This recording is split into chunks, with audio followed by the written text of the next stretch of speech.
The CBS Radio Mystery Theater presents...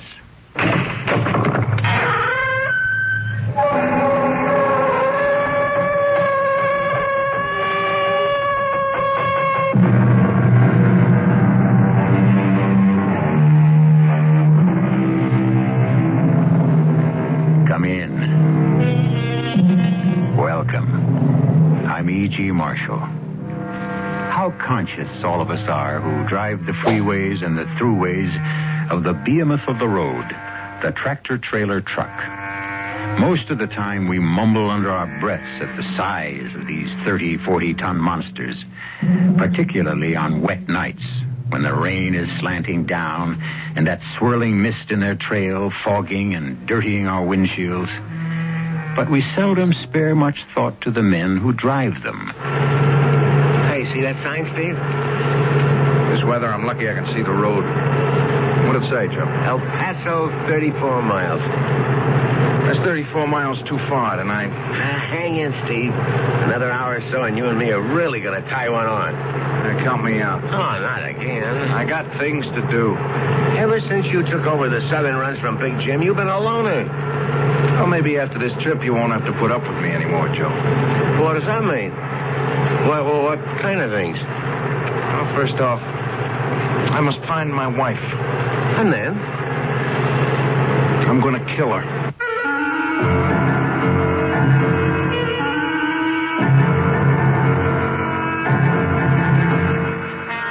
Our mystery drama, The Reluctant Killer, was written especially for the Mystery Theater by Ian Martin and stars Tony Roberts.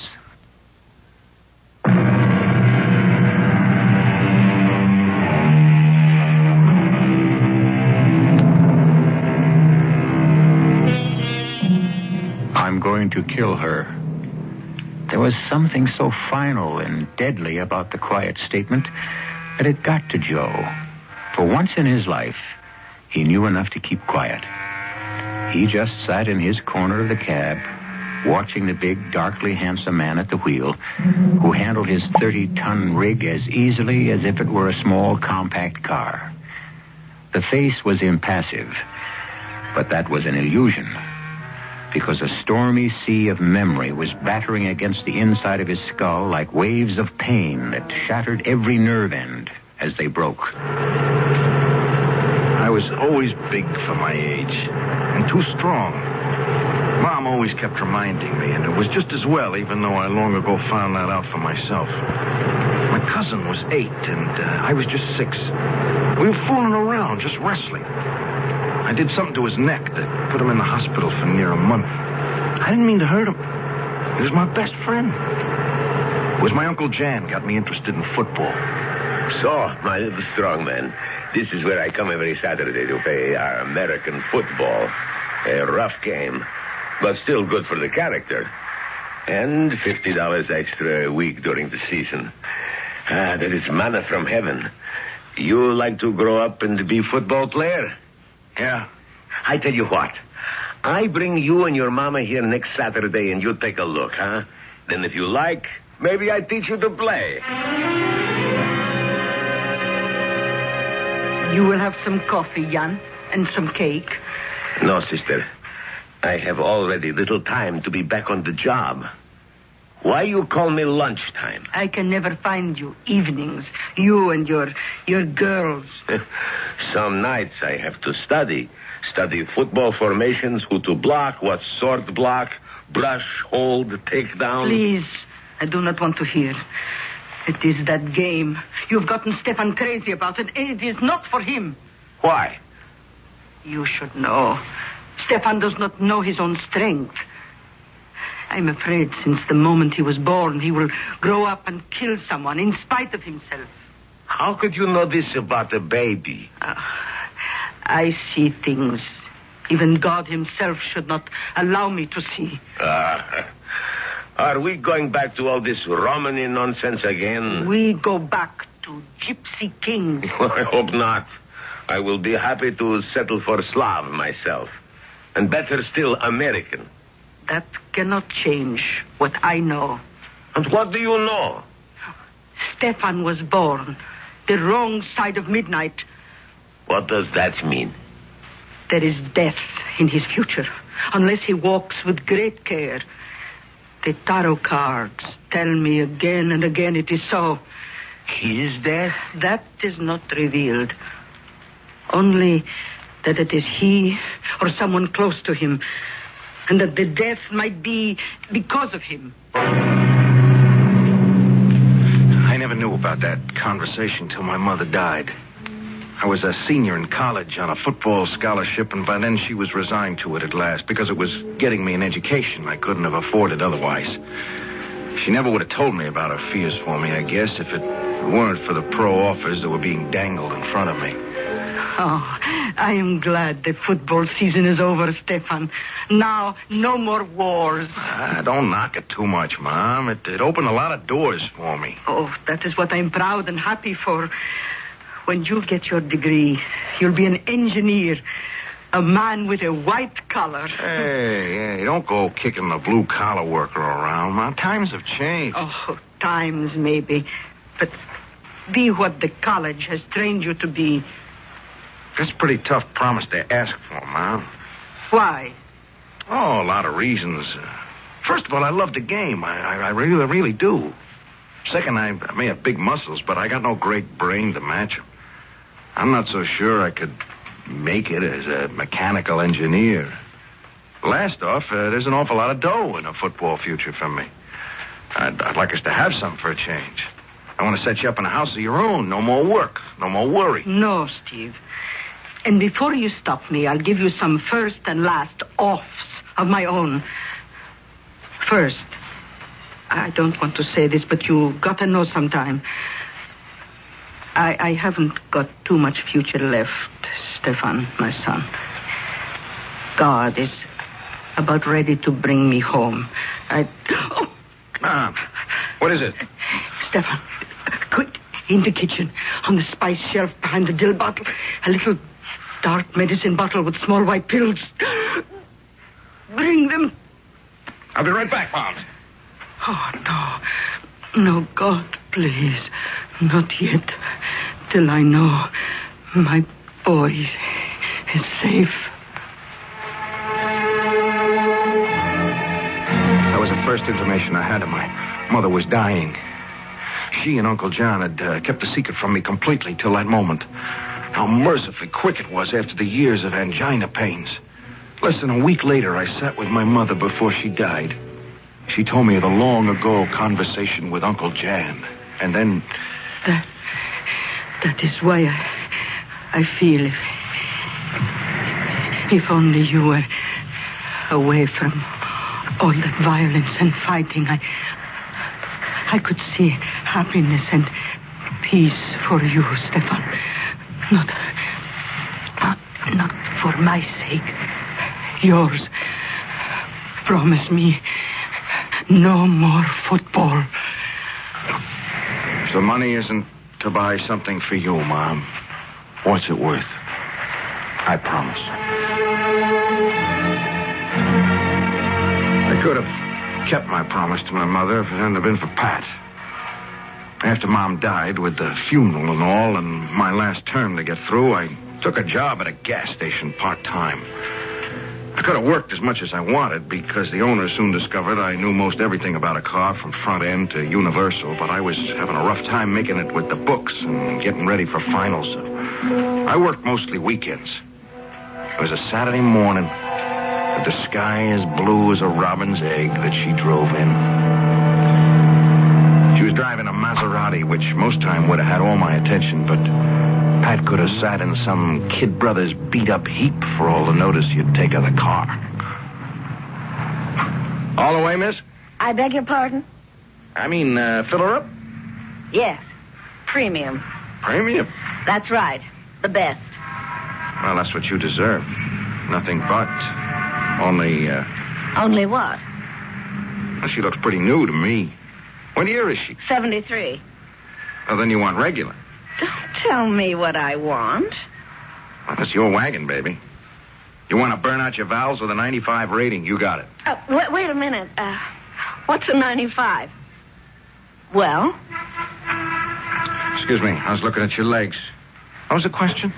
What's a 95 rating? Gas. Octane. 87, 88's all you need, and you keep your engine clean as a whistle. What'll it be? Anybody as big as you doesn't have to be conceited or show off, so maybe you know what you're talking about. Make it regular. I'd like to. What? Make it regular. Or even once. I want you to check under the hood. I was hoping you'd ask me that. Why? Beautiful. Just beautiful. Are we starting that again? No, I was talking about this piece of machinery. Oh. Well? Well, what do you want me to check? Well, whatever. Whatever you do. Battery, oil, and things. Sure.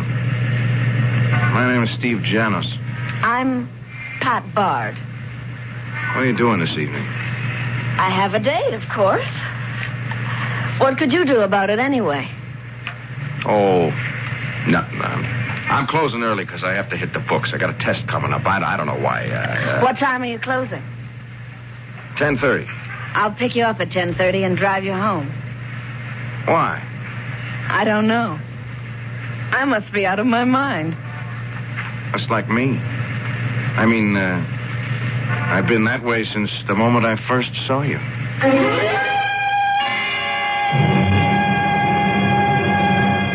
And that was the beginning for Pat and me. Beginnings only seemed to signal a great, great future. If it hadn't been for a mother. Oh, not that I'd ever been smart enough to realize what a troublemaker Pat's mother was, except for what happened later. For beginners, I thought she was a real nice woman. I could see where all her daughter's beauty came from. I mean, Pat, and I guess her mother, too, in her day, could turn on the Sphinx.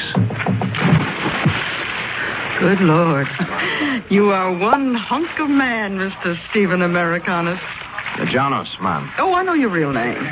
But you look more like Mr. America to me. Tell me, can you isolate your stomach muscles? Beg your pardon? Never mind, just a trick anyway. So, you want to marry my daughter, huh? I'm going to marry your daughter. Oh, not without my consent, Buster. And approval. I didn't mean to annoy you, but... Anyone who crosses me burns me up. Look, you want to talk some more? Let's go for a swim in the pool first.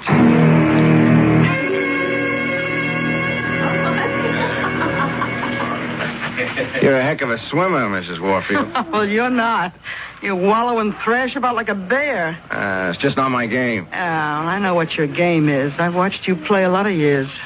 No kidding. No kidding. It's the penalty of my lifestyle. I watch a lot of games I don't enjoy. Even have to participate in some of them. Oh, why do that? Because my 235-pound teddy bear, I like to live in the style to which I've always been accustomed. I want the same for Pat. That's why I loosened the apron strings on you. Excuse me? What league are you going to sign with, Steve? Oh. Well, that's up to Uncle Jan. I like the NFL myself, but that's mostly because I always rooted for the Browns. I must admit I wouldn't have minded being their den mother myself. But you are going to play pro football. Yes, ma'am. I expect to. Uh-huh. And what kind of contract does your Uncle Jan expect to negotiate for you? Well, I think it's kind of crazy myself, but they're talking about $500,000, no cut, 3-year guarantee. Uh-huh. But just for your own protection, let's wait till we get that contract signed first. Hmm? Yeah, of course. Yeah, I've got to know I can support a wife. I got some pride, you know. Suddenly, I was seeing my future mother-in-law clearly for the first time. I wasn't a person to her, just a commodity, a buy or sell or accept as a gift. She didn't care about Steve Janos, only that he represented $500,000 on the hoof. I'd have cut out there and obeyed my promise to my mother if it hadn't been for Pat. She was what I loved. She was the only one important to me. Nothing could change that. I might want to kill her mother, but I never could feel that same way about Pat. I'm just not built that way. I couldn't kill a fly. Steve. Yeah, Joe. You okay? Yeah, why? We just passed an El Paso city limit sign. I thought you ought to know. I saw it. You look like you was 100 miles away. Don't worry about me. Even if I was high as a kite, I could still haul freight. Oh, sure. You got the touch. I just got the creeps with all that talk about your planning to kill your wife. I don't go for that kind of kidding so good. I wouldn't blame you, Joe. Because I'm not kidding.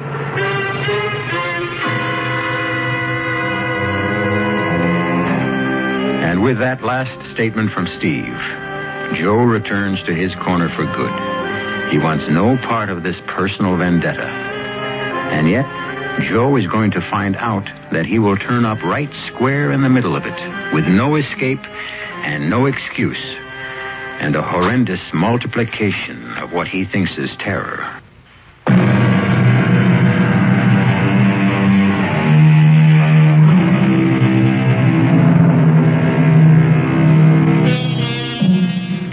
The whine of the big tires on the wet highway has slowed a little now that the big trailer truck is approaching the city. But inside the cab, they seem even louder in the silence between the two men.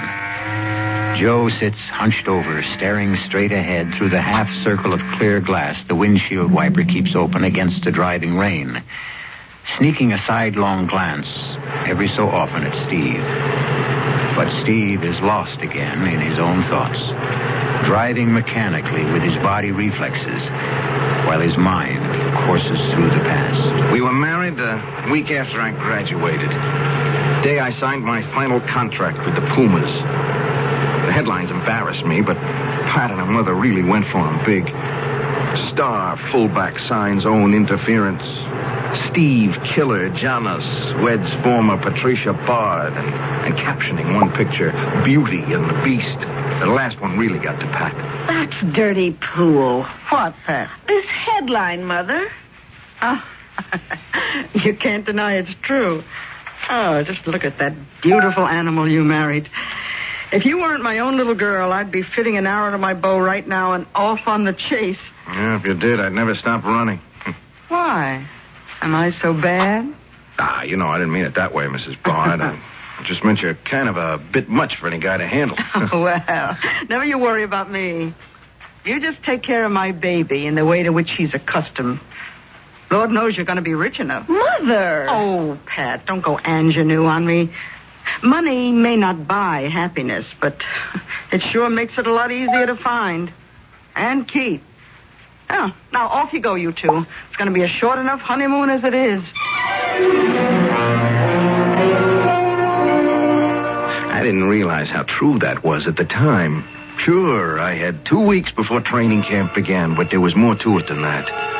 Some dark shadow that moved like a warning somewhere in the back of my mind. Even during the honeymoon on a lost island in the Bahamas, every so often it would stir enough to make Pat notice. Oh, Steve, isn't it sheer unadulterated heaven?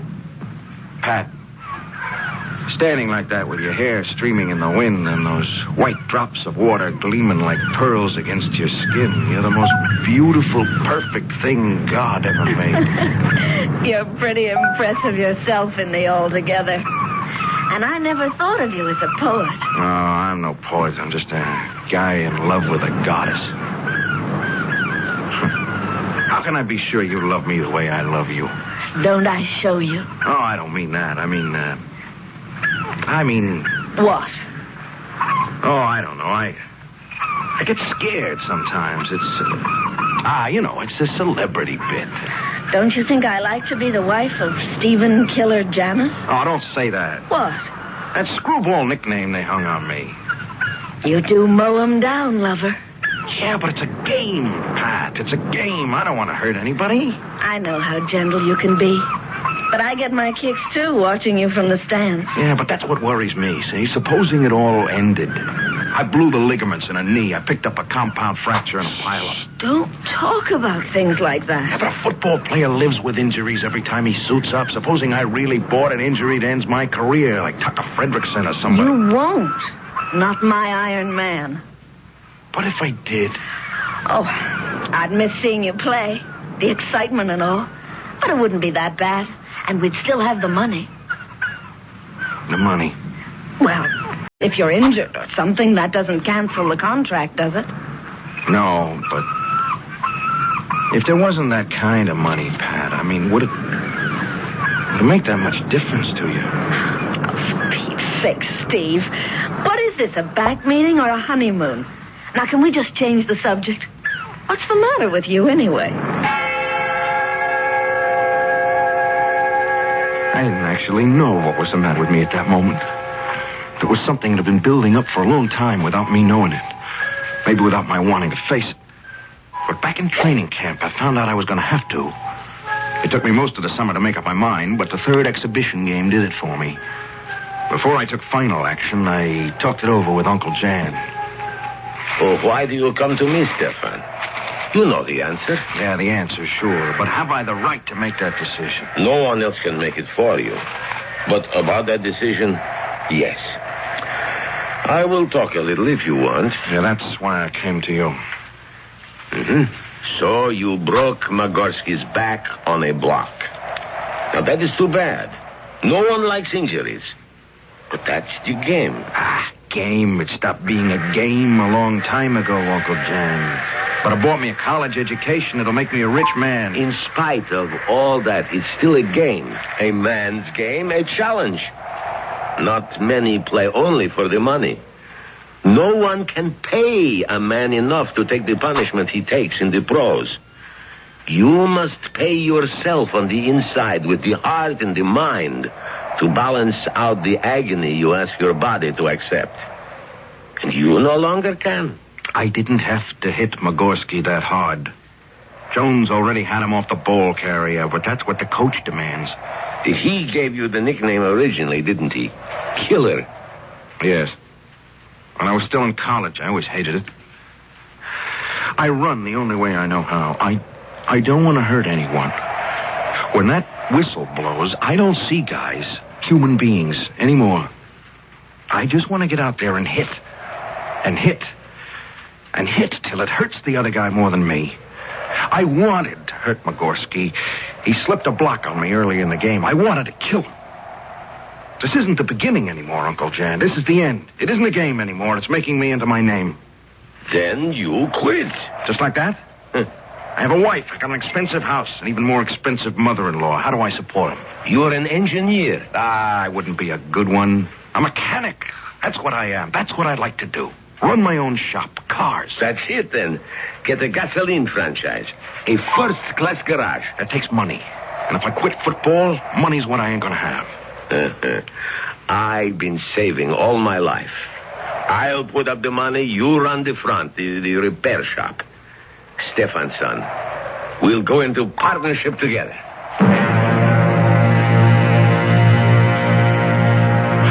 What a load off my back. I couldn't wait to get home and tell Pat. She'd been complaining what a bear I was around the house, and now I could tell her why, and we could get back to the way our marriage had started off. I was as happy as a kid with a brand new bike when I got home. Even Pat's mother being there didn't stop me. I blurted it out to both of them in the kitchen. Quit football? What about your contract? There's no way they can make me play. Couldn't they sue? For the peanuts they paid me so far, they don't have to. I'll pay it back. You couldn't play for any other team. I'm never going to play football again. You're going to be a mechanic, a cheap, dirty grease monkey. Now, wait a minute. But how can we keep this house? We won't be able to afford. Oh, sure. We'll have to pull in our horns. We'll have to get a small apartment for a while that you could take care of. Honey, you remember I asked you once if the money made all that difference between us? And maybe you remember I didn't answer. I should hope not. Look, are you trying to tell me that just because you suddenly are getting a little squeamish about hurting your fellow man, you're going to renege on what you offered my daughter? That you expect to turn her into some sort of middle-class drudge who spends her life at a washing machine cleaning your oily overalls? Why don't you stay out of this, Joy? Let me handle it, Mother. Honey, you're tired and you hurt, and I know this period of training is awful tough on you. Why don't you have a little rest, and then we can... Look, Pat, I didn't make up my mind 2 seconds ago. This took a long time, and it's final. Come on upstairs, baby, and let's you and I work it all out. Before you... I have already talked to management. I quit. It's too late. Without even asking Pat? Joy, If Pat loves me, she has to see that I have to quit. Otherwise, I'm turning into another person neither of us knows. But you can't give up all that money. Oh, honey, I didn't mean that. I suddenly realized that, yes, you did. I want to get out of here for some fresh air. Where are you going? I'm going downstairs to the garage to get the car. I'm going for a ride to my lawyer and make well sure I'm clean out from under. Baby, you're so tired and confused. Let Pat talk to you a little and show Get away you. from me, Pat. Don't do that to me again. It's only for your own good. Get away from me. You keep your hands off my daughter. Help me.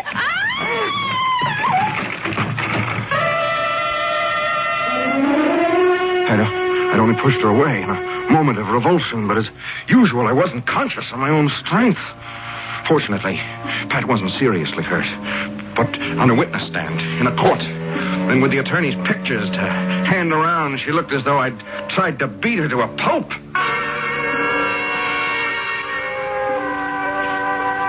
Because that's what my loving wife and mother-in-law did to me. They brought me to court for wife-beating. Because my decision about the football contract was irrevocable. They lied. I was given a year's sentence in jail. They let me out after 8 months on parole. Big deal. I had to prove myself for nothing. Well, when I find Pat, I'm going to prove out a lot of things. Steve. Huh? You know, you're talking out loud. What was I saying, Joe?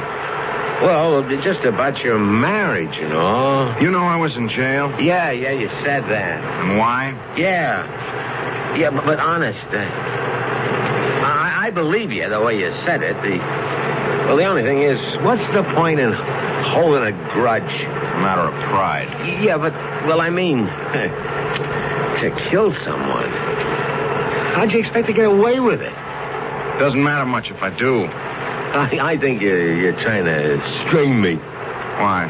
Well, all this McGill about knocking off someone. I mean, supposing I was to turn you into the parole officer, or even the police. You wouldn't want to get mixed up in this, Joe, would you? No. But if something did happen, I'd be the first one they'd question. I'd have to tell the cops. I'll be over the border by then. Mexico. Ever since I got out of jail, I've been packing it away. A year. $75 a week or more. I got pretty near $5,000. Right here. This money belt goes wherever I go. Oh, why don't you forget it? Write her off. It's just another... You ever been in love, Joe? Well, my own way. I mean, what am I so much? I draw only the dogs. Oh, but there is this girl at the Paradise restaurant I've been telling you about. Hey, look. Why don't we garage this heap and you and me go over there and have some laughs and huh? Maybe cheer you up. No sale. I couldn't look at anyone since Pat. Pat? That was her name. Pat Bard. Oh, what'd she look like, this... I bet she was some looker, huh? Poor old cabin buddy. Why should I saddle you? You asked for it, so here. Look for yourself. That's her, your Pat? My sometime wife. Well, she's something to... What we stopped for? Well, the parole office is just down the street. I might as well check in. You haul the rig in and garage it. Look, I'll buy you dinner. Huh? Meet you later at that Paradise restaurant. Oh, no, look, Steve. No, forget it. You don't have to on account of me. Oh, I want to. I got the word that Pat's working as a waitress at some joint. It's one I haven't checked out. Don't worry, Joe. If I find you won't be involved. Check. Yeah, check. Just keep your nose out of this and stay clean. If you only knew, Steve. It just doesn't happen to be that easy, buddy.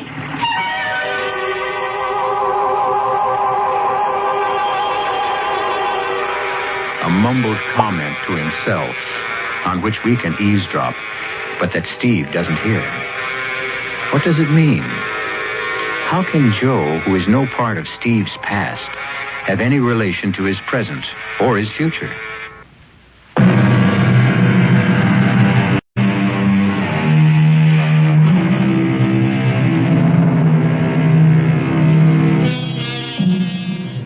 You have a suspicion by now that Joe is not telling Steve everything he could. You might be right. But this is an evening for evasion in general, and suspicion. Because as Steve faces his parole officer, he obviously conceals his intentions towards his wife if and when he finds her. And I'm saying it again, Janos. I'm not so happy about this arrangement. I'm only doing it as a favor to Sam Brooks, your own parole officer up in Houston. Yeah, but Mr. Kiefer, why do you object to my getting a job? Well, you're a graduated engineer and a top mechanic. I don't like this shuttling between cities. If it wasn't for Sam, you couldn't hold a job like you have. Yes, sir. Mr. Brooks has been real nice to me. You ever hear from your wife? No, sir. Except the one time she sent me the divorce papers. Yeah, but you've no idea where she is now. No, sir.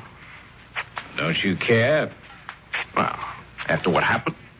As far as I'm concerned, Mr. Kiefer, my wife is dead. Well, I'm not trying to rub your nose in it. I just want to point out that your year's almost up, and then you'll have us off your back. So don't get in any trouble in my backyard. I'll throw the whole book at you if you do. I'll tell you why I called you, Sam. Your favorite parolee, Steve Janos, was just in. Yeah. I know what a big football fan you are. Me, it's the ponies. What's on my mind? I don't know. The Cleveland police just sent me down a picture of that wife of his. And... Huh? Oh, she's not marked up in what I'm looking at. Sensational looking doll. Too good to just pass up.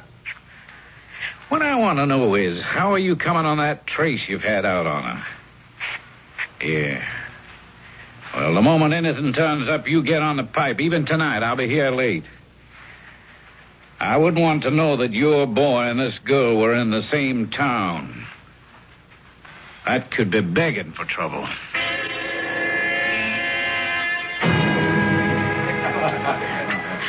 The manager said you had some trouble with the other waitress. Can I help? Oh, Steve. Hi, Pat. Fancy meeting you here. How did you find me? When I got out of jail, I discovered your mother had died. You sold a house and moved. Somebody told me you'd gone to work as a waitress. I started out combing every restaurant in Cleveland. I came south. Yeah. When I got my copy of the divorce papers, they were postmarked El Paso. I got a job holding freight down here. I've been looking for you ever since. What for? We got to talk, Pat. You and me. I can't. I work here. What is this masquerade? You working as a waitress. I have to. What for? To earn a living. I don't believe you. What difference does it make? We're through. No. I have to talk to you. All right. They're calling me from another table. I should be through in half an hour or so. I'll be back. Not here. Don't make any trouble for me. I'll meet you at my place. Where? I live right down the street, right off the dock by the river. The last cabin out on the jetty. I'll meet you there after I'm through. How do I know you won't run out on me? I promise you Look, here's my key. You can wait in my cabin for me. Now I've got to take care of my customers. I looked around for Joe, but I guess he decided he didn't want any part of me after what I'd told him. I realize now, since the Paradise was his favorite joint, he must have recognized Pat from the picture I'd shown him. I could only hope he hadn't hollered copper, but at least he hadn't tried to warn Pat. In the back of the restaurant was the jetty Pat had mentioned, only it was more of a string piece bridging out to a small island with some summer cabins on it. The others were lighted, one dark. That would be Pat's. I would do it here. My hands on her throat, strong enough to snap it rather than strangle her, and then her body into the river. I started to wait. Oh, hello, Sam. Who? Patricia Barr. Oh, yeah, that's right. That was her maiden name. You located her how? Through the waitresses union, huh? Well, I didn't know she was working. Where? The Paradise Restaurant right here in El Paso? I had a sneaking hunch your boy had a good reason for working this job. He's been hunting for her, and now he's found her. Yeah, it could be natural enough, and maybe he just wants to kindle an old flame, but me, I'm a cynic. Maybe nothing's going to happen, but I'm getting my tail over there as fast as I can to make sure nothing does.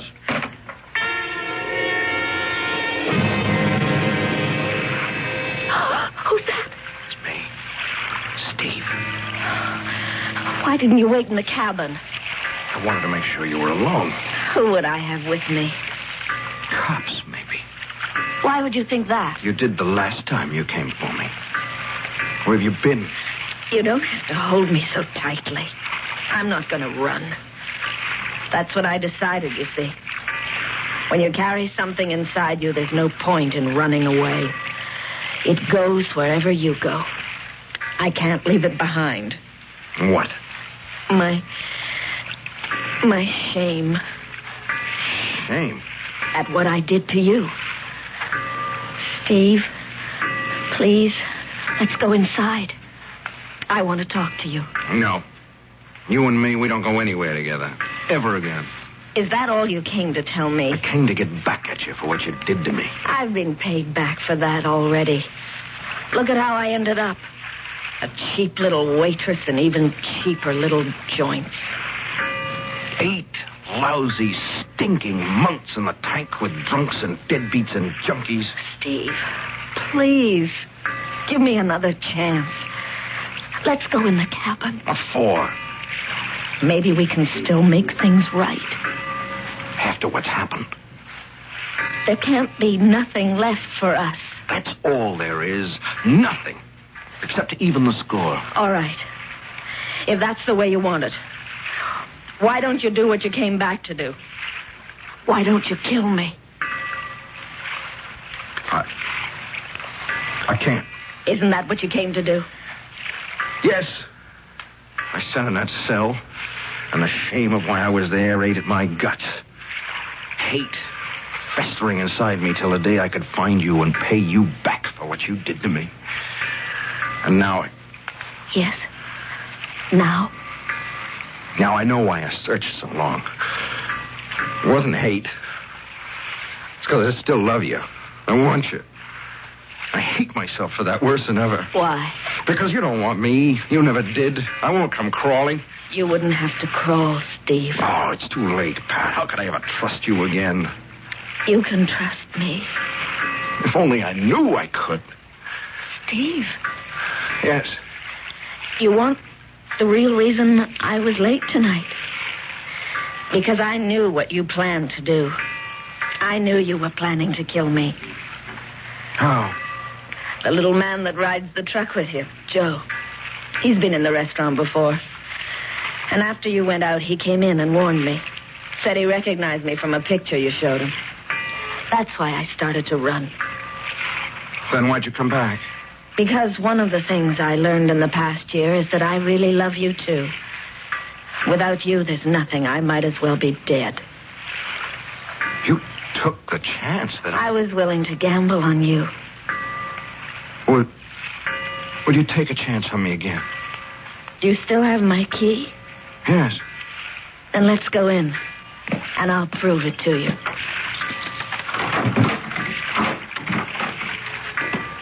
Welcome home, Steve. Oh, Pat, I love you so much. Did you kill him, Joe? No, I just sapped him. I see. He's out cold. Now, where you been? First I got held up at the restaurant. Then he was waiting for me on the walk outside.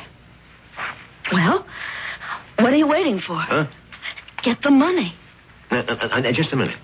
What am I getting into? You're already in, Joe. Come on. I got my car waiting.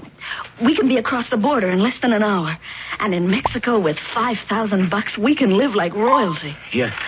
You really mean us, baby? I know you go for me.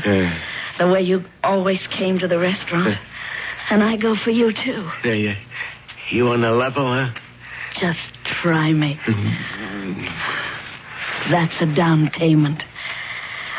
All right, now, let's get that money belt off him and roll him in the river. Hold on, wait a minute. Wait a minute. I ain't going for murder. You won't have to, Joe. Who are you? Not exactly a real cop, lady, but the gun is real. You know, it's funny. All I was looking for was a possible parole violator, and now look at the can of worms I opened up. Okay, Joe, turn around and put your hands behind you. Oh, officer, you don't know Just how... don't move, lady. I get nervous when both my hands are busy. You don't know what I've been through. The man on the floor was my former husband. We were going to have a reconciliation. And then this man came from nowhere and hit my husband with something and knocked him out. He was going to steal my husband's money and force me All right, Sarah Bernhardt, turn it off. It won't work.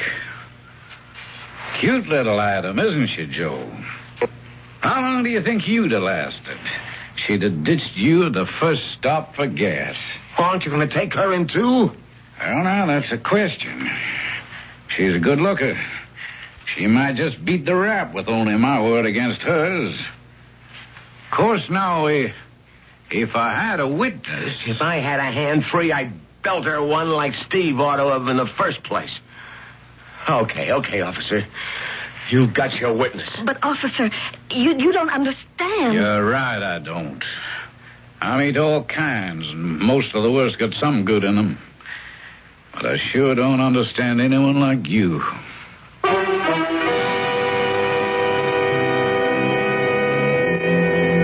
I wonder if you, like myself, when I first heard it, were as surprised at the outcome as I was. I thought for once we had a love story with a happy ending. Ah, me. Life is full of little disappointments.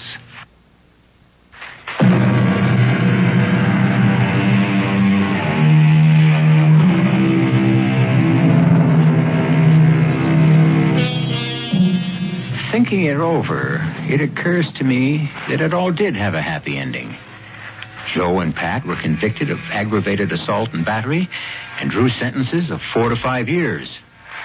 It was a little rough on Steve at first, but the shock was enough to clear Pat Vard out of his mind for good. And he and his Uncle Jan finally opened their service station in Houston. Of course, he still flies more and more often to El Paso. It seems that Officer Kiefer has a very cute kid sister, and, but that, of course, is another story they'll have to complete. Our cast included Tony Roberts, Roberta Maxwell, Leon Janney, Bryna Rayburn, and Ian Martin. The entire production was under the direction of Hyman Brown. And now, a preview of our next tale. It will destroy the whole world. Excitement, it's not good for you. The world, it's lost unless there is a new 36th man. Take my place. You must do it quickly. Quickly before I die. Don't get up. Don't try to get up, please. Say yes, Harry. Say yes. And suddenly there is an end to thunder and lightning, the wind. Suddenly, every cloud will disappear. A bright sun will shine in a peaceful heaven. Just rest. Now try to... Say yes. Only you can save the world. Say yes. Me? Me save the world? Yes, you. Only you can save the world. Harry. Harry, say yes. Harry. Yes, all right, yes. This is E.G. Marshall inviting you to return to our Mystery Theater for another adventure in the macabre. Until next time, pleasant dreams.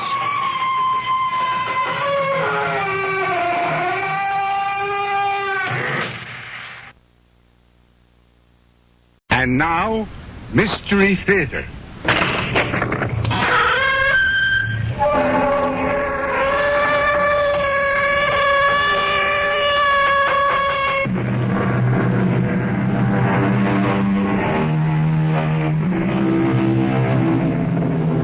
Come in. Welcome. I'm E.G. Marshall. As the poet says, let us fill the cup. What are you having? How about equal parts suspense and mystery, with just a dash of terror and chill to taste? So, they say that a lie is only the truth in masquerade. But does the opposite also hold?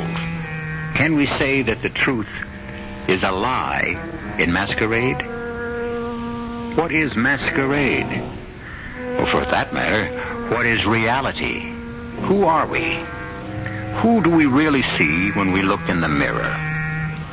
The image that gazes steadily back at us, that anticipates our every move, our every breath. Who is it? Or what is it? Darling, Hello, dear. dinner ready? No. Oh, you plan for us to dine out? No, Gerald. Well, why isn't dinner ready then? I haven't had a chance to prepare it. I was busy. Doing what, Cecily? Oh, learning how to load. What are you doing with that pistol? Learning how to aim. Cecily, don't point that at me. And learning how to fire. Why, Cecily? What?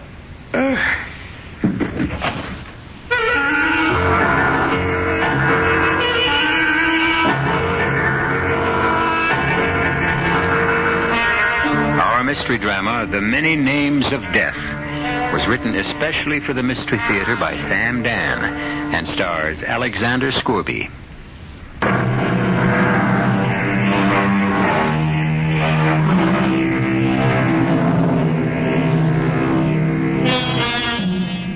You know how it is with some people. They go along for years, in a groove, a routine, or a rut. Characterize it any way you like. 10, 20 years, the same job, the same apartment, same wife.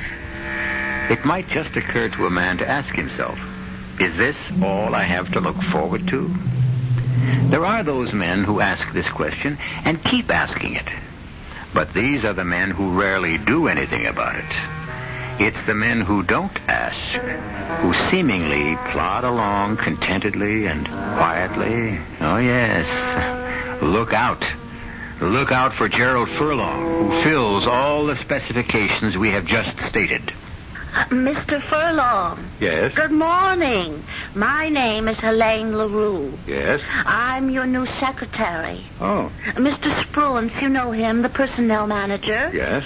Well, when I heard that old lady McKay, I beg your pardon, Miss McKay was leaving, I asked for the job.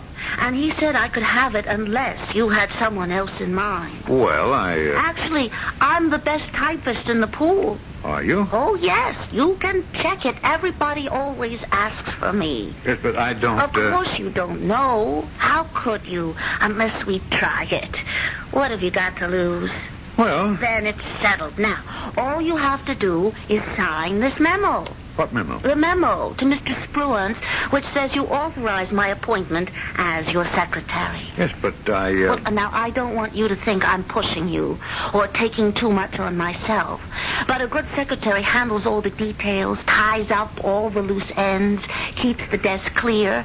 And as soon as you sign that, I can call Mr. Spruance's secretary. All right. Ah, that's it. Yes, sir. Oh, Mr. Furlong, you do have a bold, strong handwriting. Unusual, sir, but that's to be expected. Expected? Oh, yes. You see, your name is Gerald. Yes? And do you know what the name Gerald means? No. Well, it's an old German name. It means strong leader of an army. Hello? Hello, this is Helene LaRue. Tell Mr. Spruance that Mr. Furlong wants me to be his secretary. The memo's on its way. Thank you. Well, strong leader of an army. Don't you feel like one? I'm afraid I don't live up to my name. Oh, you just think you don't. My dear young lady, I know I don't. Don't call me that. You dear young lady. Why? Does it offend you? Yes. Oh, I'm sorry. When you call me your dear young lady, you're putting yourself down. I'm afraid I don't understand. You make yourself sound like an old man. And you're not. You see, I worked in personnel. I had to check everyone's records. Now, Miss LaRue, those records are highly confidential, and they're... Aaron, you're only 45. It's true that you look 55. Now, Miss LaRue, one thing I frown upon in this office is the discussion of personal matters. Of course. If you went about things differently, you would look 35. Miss LaRue, I have some letters to dictate. Yes, sir. This is to Mr. Oliver Stevens at Carpenter and Stevens. You'll find the address in the files. Dear sir, pursuant to... Yes, sir. Read that back, huh? All you said was, dear sir, pursuant to... Oh, yes. Pursuant to our agreement, I must inquire of you, Miss LaRue. Yes? You know, you've gotten off here on the wrong foot. But, Mr. Furlong... I dislike flattery. I intensely dislike it. I despise it. But please do not interrupt me. I am not a fool. Oh, I never said you were. Your flattery is doubly obnoxious because it's so... So what, Mr. Furlong? Because it's so extravagant, so obvious. Oh, but I wasn't... I might tolerate flattery that's clever. But you, my dear young lady, are ludicrous. There you go again. Calling me your dear young lady. I'll call you anything I like. I'm your employer. Well, why am I ludicrous? Now, how can you tell me that I could look like a man of 35? Because it's true. Do you know what 35 is? I know what it looks like. 35. That's another world, another generation. I know. Tell me that I could look 35 again is well, it's an insult to my intelligence. I could make you look 35. What did you say? Well, you'd have to dress differently, wear colors, let your hair grow long. Miss LaRue, this conversation has become far too personal. We can end it any time you say.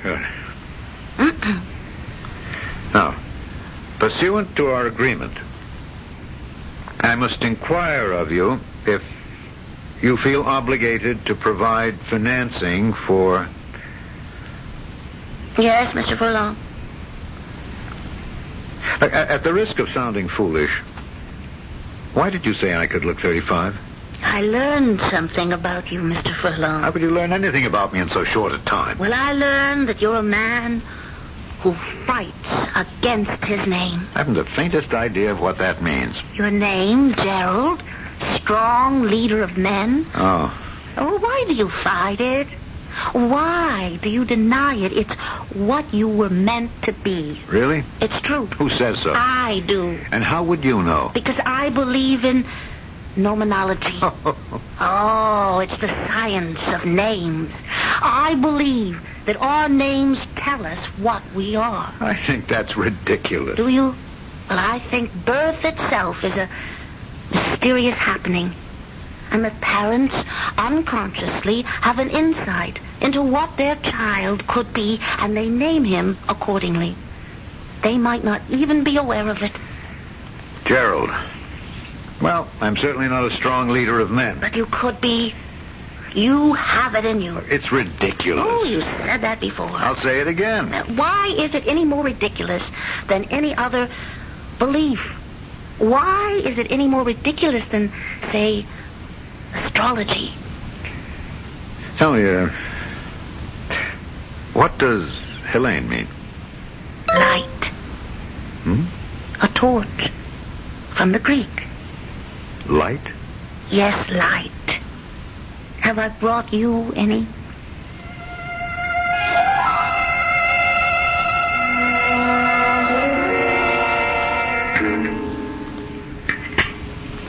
How's the fish, dear? Oh, a bit bland. Bland. Huh? That's odd. It's been prepared exactly as usual, and you never complained before. Well, it just happens to lack taste. But you have to watch your intake of salt. Why? Why? Well, it's just the prudent thing, isn't it? That's what you always say. Yes, I suppose so. Did they replace Miss McKay? Yes. I hope they gave you a mature woman. You can't stand those flighty young girls. What's your new one like? Well, I really haven't noticed yet. Oh? How is that possible? Oh, look, Cecily, my dear, I have too much to do. I simply can't bother to note those things that have nothing to do with business.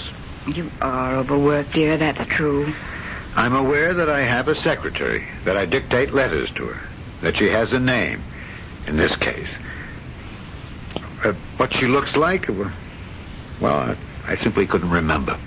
Poor dear. Cecily, tell me something. How old do I look to you? Why, Oh, just curious. I hadn't thought about it. Well, you don't have to think about it. Just tell me. Well, darling, you look your age. Do I? If anything, a bit older. Really? And that's been responsible for your success. A man who heads up a trust department, who's responsible for other people's money, can only inspire confidence if he looks mature and... And, settled, huh? Oh, yes, dear, and you certainly do. Is it possible that... Is it possible that anyone could ever take me for, say, 35? 35? Oh, darling, I don't see how. Why do you ask? Oh, no reason. Are you sure? No, please, forget it. I simply can't imagine why you'd even ask such a strange question. Especially... Especially what? Especially since you're not in the habit of asking idle questions. Coffee? No, darling. If you'll excuse me, I'll go to the library. I have some work. Well, Gerald, this goes against everything you ever... Why, you made it almost a religion not to bring work home from the office. Yes, dear, I know, but every religion encounters a bit of heresy now and then. Don't stay up too late. No, dear. I just have a few things to check out.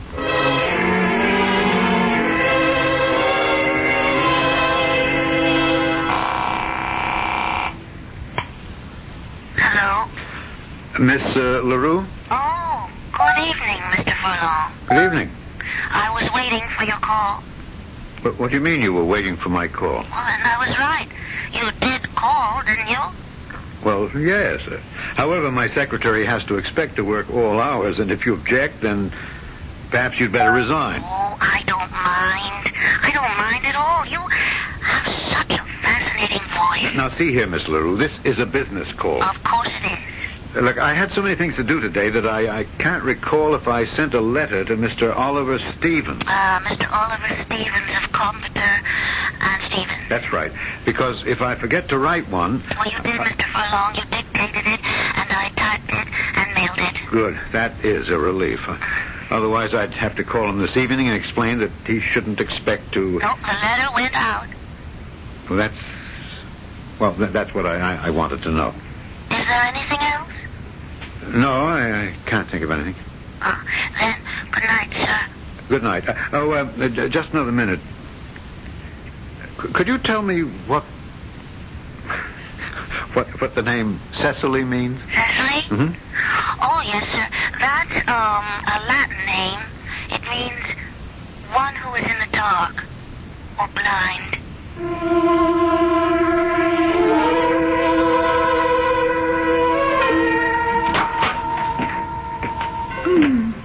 Gerald? Yes, dear. Did I wake you? I'm sorry. Oh, working at night's the worst thing in the world for your nervous system. Yes, dear. I'll just brush my teeth and get right to bed.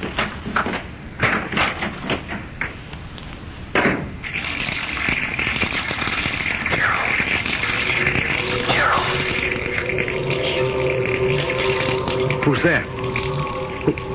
Gerald, Who's talking to me?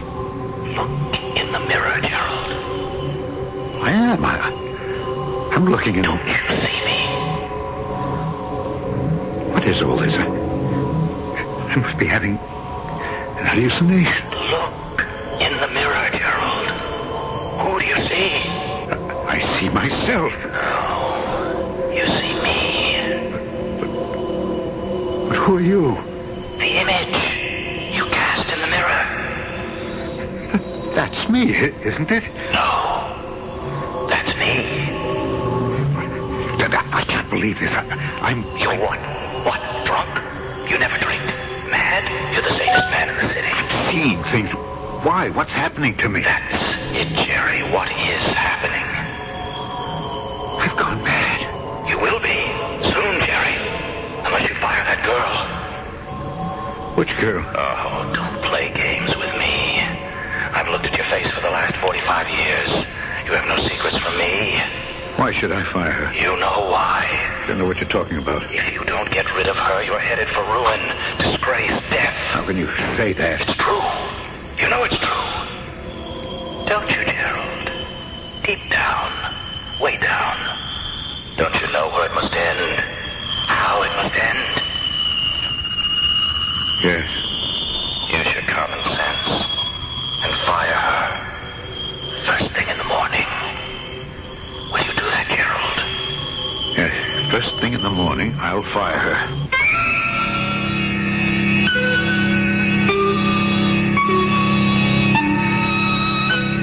You look in the mirror, and a perfect stranger starts to talk to you. He wears your face, but you know he isn't you. He knows every thought in your head and every emotion in your heart, but you know he isn't you. Who is he? We shall acquire some new insights when I return shortly with Act 2.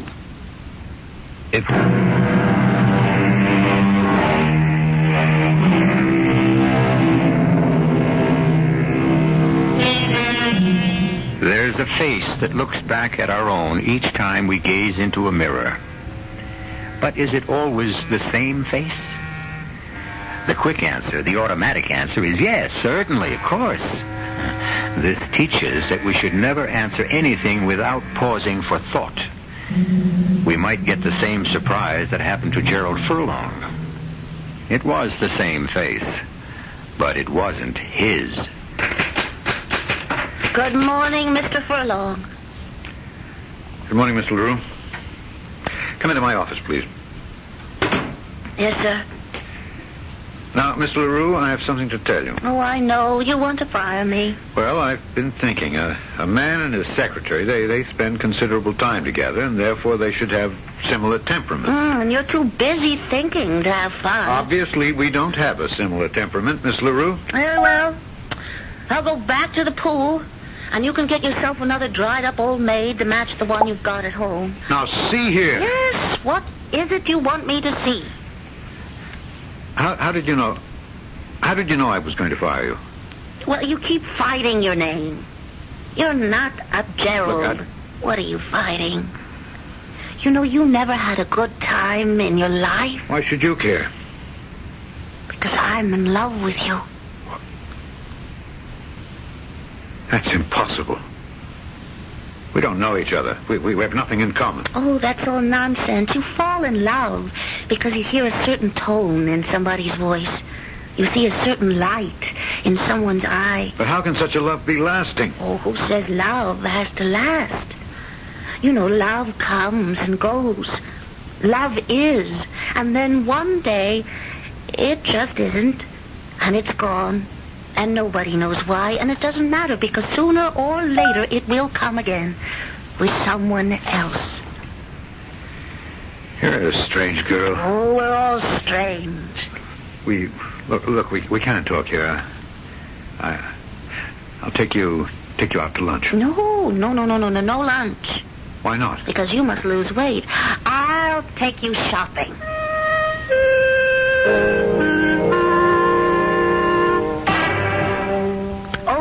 I like that jacket, and with the aqua shirt. Oh, but I only wear white shirts. Oh, that's all in the past, darling. Now look at yourself in the mirror. No. No? Absolutely not. But how can you tell if... Look, I just don't want to. I insist now. Come on. Look in the mirror. Have you ever seen anything so... Well, it's... It's a work of art. Gerald. No. Gerald, this face, you see, it isn't my face anymore. Gerald, don't kill me. I'm not killing you. What are you saying, darling? Darling, already? Look, darling, You can't do away with me, Gerald. We've been together too long. We built up our whole world together. You just can't get rid of me and get another image. Well, what do you think, darling? Fire her, you fool. Get rid of her. Walk out of here before it's too late. Save yourself. I think... What's there to think about? He'll take it. And now for some sportswear.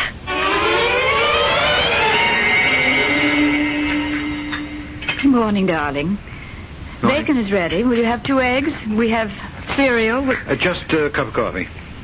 But you must have breakfast. No, I'm fine. Just coffee. Darling, where did you get that suit? Oh, I did some shopping last week. You like it? Well, it looks a bit Yes? young for you. Young?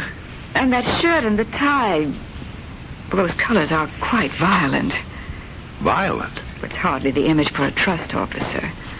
And besides, dear, middle-aged men who strive for a juvenile look only succeed in making themselves appear ludicrous. Which is how I appear to you. Oh, no, I didn't mean that. I only... Oh, look, we shouldn't quarrel, especially today. I have to go to Chicago. Oh?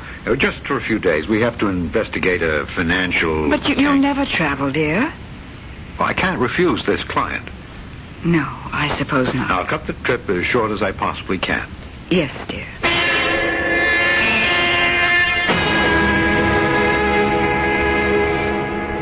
Well, how do you like it? I must say it's convenient to the office. Well, the rent was higher than you said you could go. It's all right. Come here.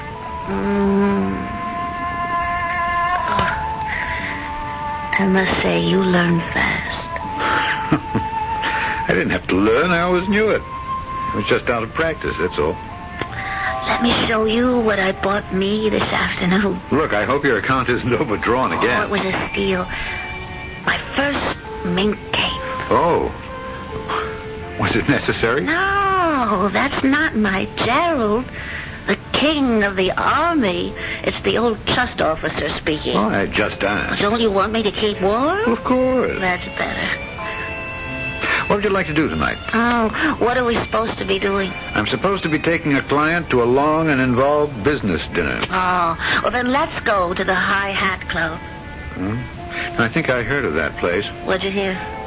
I don't think it's the kind of establishment I should be seen at. And what are we waiting for?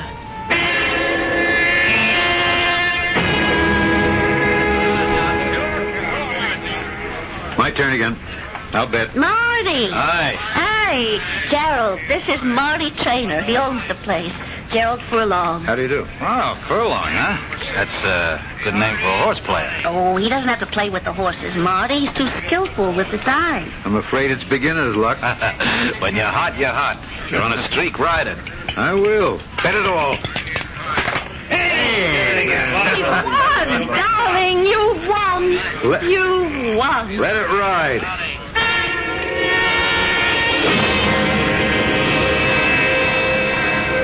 Darling, it's getting late.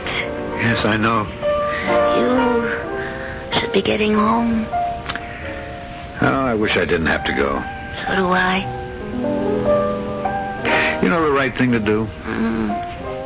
I should divorce Cecily and we ought to get married. Why should we get married? Because we're in love.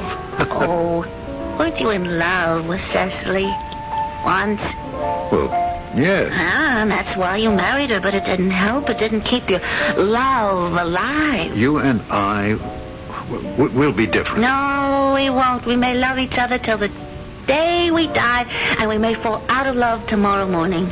But I want us to keep our love. Oh, love can't be a guaranteed investment. Isn't the here and now enough?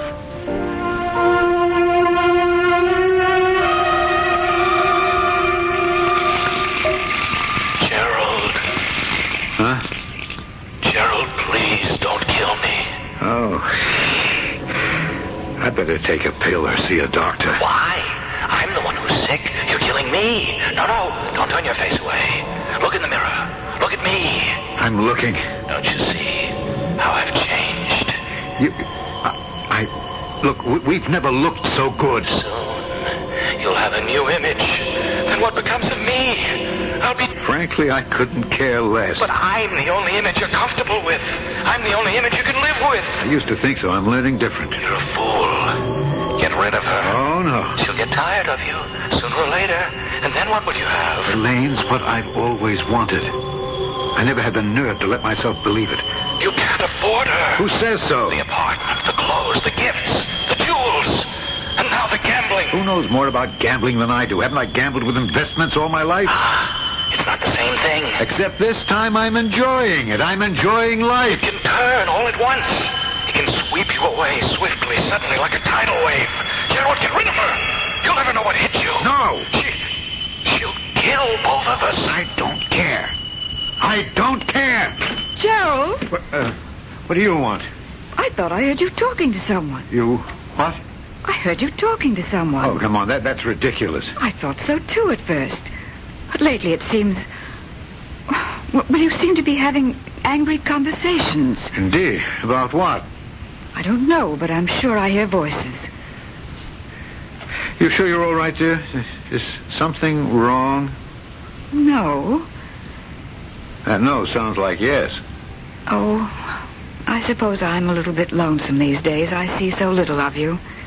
Look, darling, things are becoming impossible at the office. You know, the way the market is behaving. I know. There are terrible pressures on you. Why don't you quit?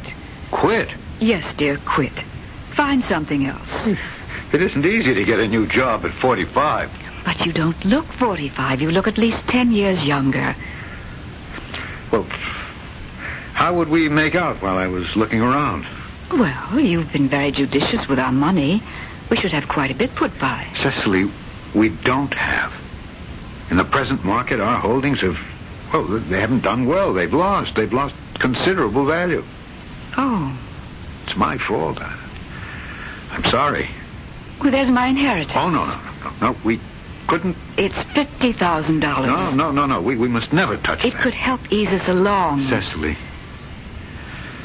Oh, Cecily. You're too good to me. Don't say that. I love you. Let's start life all over. Is it something to think about? Yes, it is something to think about.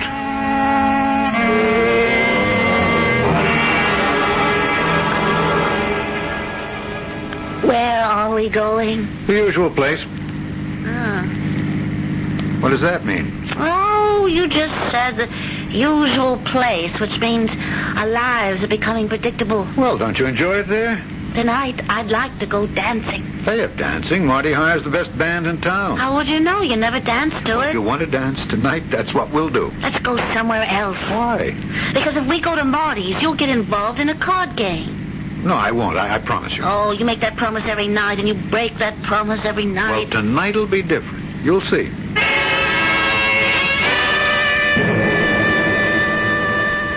Gerald, I want to go home. Darling, we can't go just yet. I see no reason why we can't do anything we please any time we want to do it. I've lost too much money. So what? It's only money. I can't quit now. Oh, this place is becoming a bore. I can't afford to. And you're becoming a bore, too. Don't say that. But I love you. Do you understand? Well, I love you, too. Just another half hour. Mr. Furlong. Yes, Marty? Do we union? No, Gerald, no. Don't play with him, please. You can't beat him. What are you talking about? The cards are going to come my way. I can feel You it. can't beat him. His name is Martin. What? After Mars, the god of war. He's a child of Mars. Gerald, let's leave now. Sure. Look, all I need is just one good pot. Gerald, don't play with him. All right, you go get your coat and meet me here.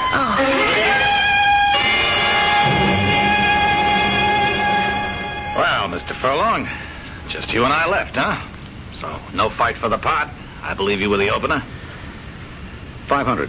Oh, a very good bet. I think I'll raise. Make it 1,000. And 1,000 better. A man with confidence. However, another 1,000. 1,000 to you again, Marty. Well, I must respect that. I call.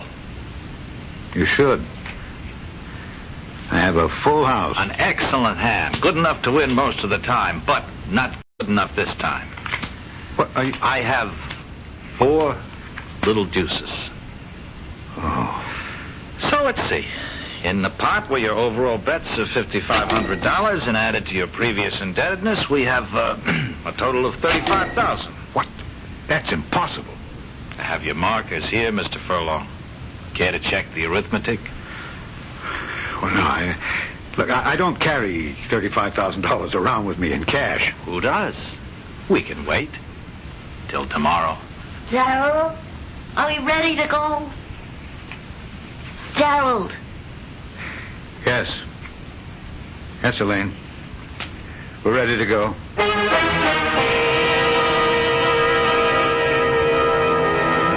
He says he's ready to go, But the question is, where? Where do you go when you've just lost $35,000 that you don't have? Where do you go? And what do you do? Well, this could be as good a time as any for Gerald to find out if he can live up to his name, strong leader of men. We'll know everything when I return shortly with Act 3.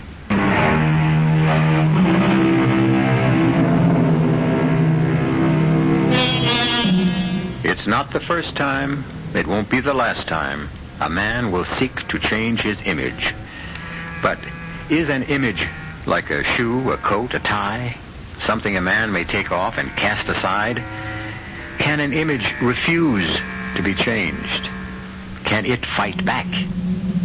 It's very late at night, after a disastrous evening, and Gerald Furlong is once again confronting an image in the mirror.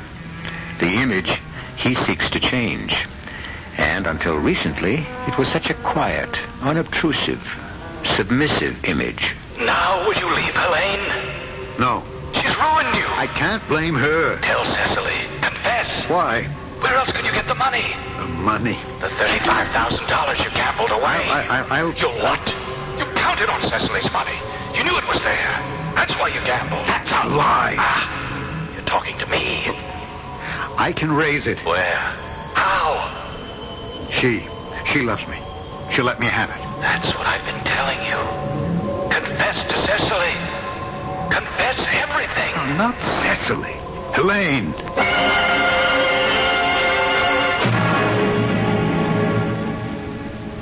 Helene, I'm in over my head. Please help me. Of course. I knew you would. That's what love is. Now, your necklace, your bracelet, and the furs. You want me to sell them? We can raise quite a bit of money. Maybe not all of it, but enough to give me breathing room. I see. I'll make it up to you later. Darling, I won't do it. But you... We're in love. Yes? You said you'd help me. Help you in the right way. The way you should be helped. What do you mean? The way a man named Gerald should be helped. I don't understand. Gerald, strong leader of the army. Are you going to bow down before the demands of a cheap gambler? I lost the money. Well, how do you know you lost it? Honestly. How do you know the cards weren't fixed? I don't. Well, stand up to him. Refuse to pay him. What? But he'll... He'll what? Gambling's against the law here. His club is illegal. He has no claims on you. He can't go to court about it. Yes, but still... Still? Are you going to hold still? Be Gerald. This is how I love you. This is how I help you. Yes. Yes, he has no legal claim. You're right. Yeah, you're right, Mr. Furlong. Absolutely right. I have no legal recourse. Then I shall say good day to you, sir. But I have other alternatives. Yes, I can imagine. Can you? I can imagine that you'll try to frighten me with your underworld connections. Underworld connections? You've seen too many movies. You think you can scare me with strong-arm tactics? I'm not afraid of you. Why should you be? Or anyone else. I've been in a war. I know how to use a weapon. I have one in my house. I can defend myself, and I will. Now, you are a trust officer for an important brokerage house, huh? Oh, I see. Blackmail. I'm not afraid. I'll deny I was ever in here. You can't. You see, we have proof. What do you mean by proof? Well, now, when I press this button, that white screen comes down from the ceiling. And another button, and we have a projector. And now we have a motion picture, and look who the hero is. Oh. Why, it's you. I don't believe it. Ah, Mr. Furlong, isn't it true? One picture is worth 1,000 words. How well you photograph. I mean, there you are, betting, raking in the money. Oh, you are a gambler, sir. That's obvious. So how you relish what you're doing, huh? Well, have you seen enough? What will you do with it? Show it to my management people? Oh, yes. Well, it won't do you any good. They'll fire me. That won't get you your money. Oh, yes, it will. do you mean? They're not responsible Now for listen, we exhibit this little documentary. We tell your management unless they make good on your debt, we will show the picture to their clients. We will say to them, here is how a man who handles your money amuses himself in his spare time. Is he doing this with your money? I think your management will pay us off, don't you? Violence? Who needs violence when this kind of persuasion is so much more, persuasive? I need time. Of course. Take a few days. Take a week. Even more. And think about it. I'm sure something will occur to you.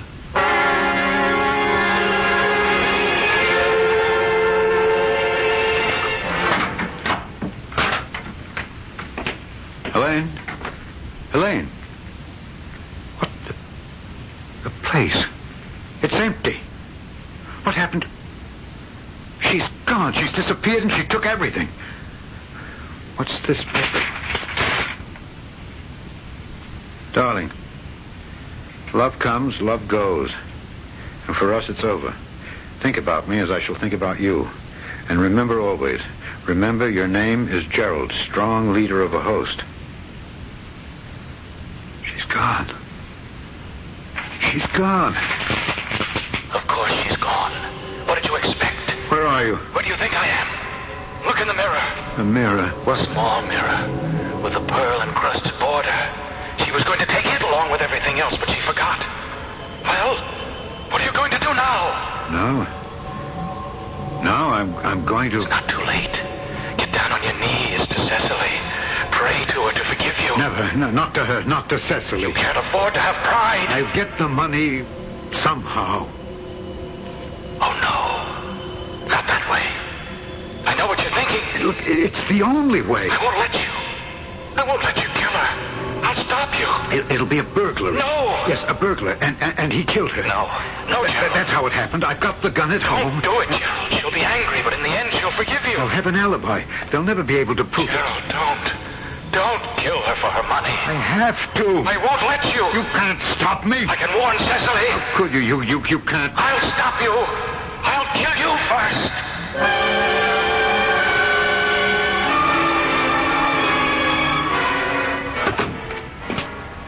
Cecily?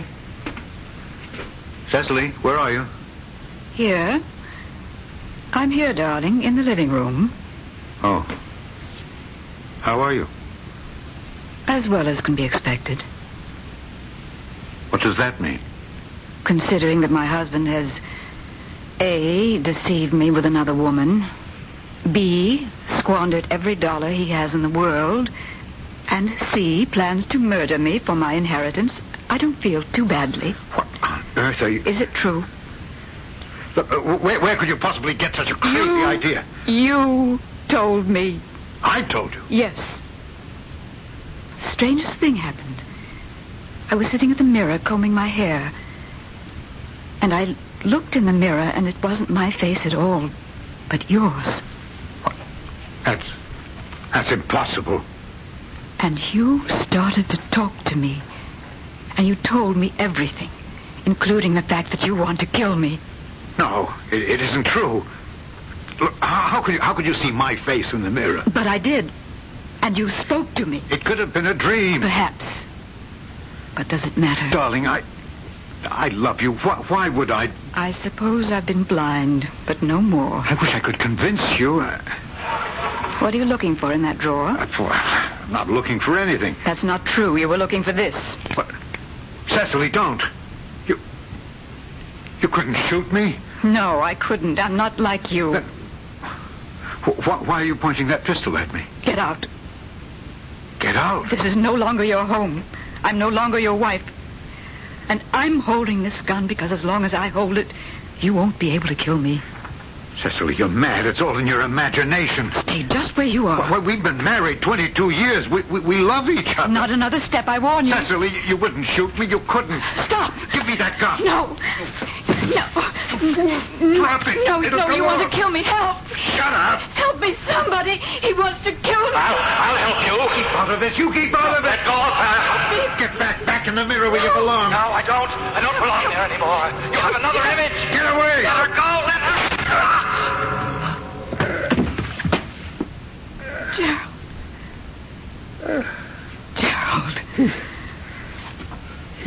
saved you, Cecily.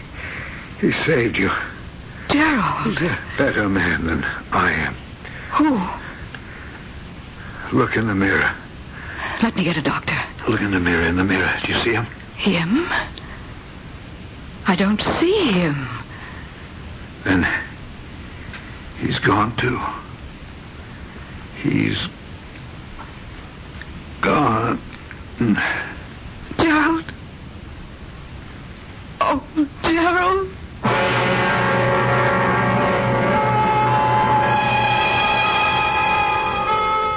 They're both gone, Gerald and the image.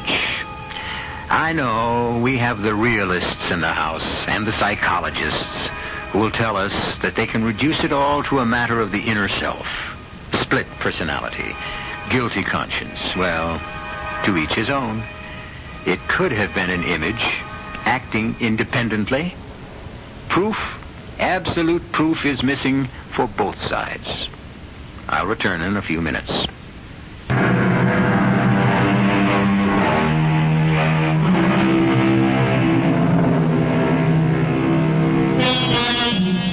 A French philosopher once said, "We leave a part of ourselves behind us each day." That's true. But where do we leave it? Sometimes a very close and introspective look in the mirror might help us arrive at the answer. Answers, so much in demand and so short in supply. However, we do have the full answer for your mystery, suspense, and excitement needs right here. Our cast included Alexander Scourby, Laurie March, William Redfield, and Marion Haley. The entire production was under the direction of Hyman Brown. This is E.G. Marshall inviting you to return to our Mystery Theater for another adventure in the macabre. Until next time, pleasant dreams.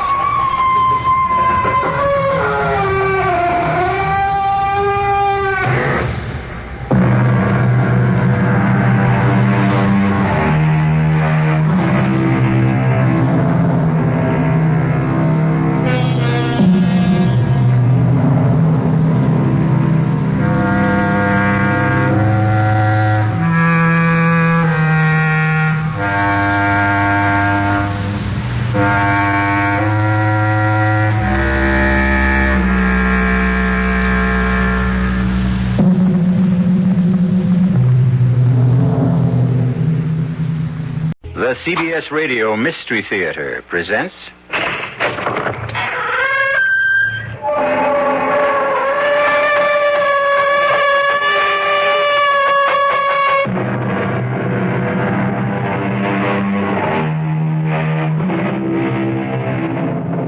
Come in. Welcome. I'm E.G. Marshall. Welcome to the realm of your imagination. And that of the greatest horror story writer the world has known, Edgar Allan Poe. Yes, I said the greatest horror story writer because although others may have written stories equally macabre and terror-ridden, no one has written as many. Moreover, when it comes to sheer mystery, puzzlement, Poe is unsurpassed. As witness. But, Monsieur Dupin, the door was locked from the inside. The windows were locked from the inside. The murder scene, the L'Esplanade apartment, is on the 4th floor. The murderer could not have escaped. And yet he did, my friend. But how? Oh, come, Pierre, you know as well as I do how. I know. You do. Your trouble is, you don't know you know. Riddles, Monsieur Dupin. You speak in riddles. Not at all, my friend. You create riddles where riddles do not exist.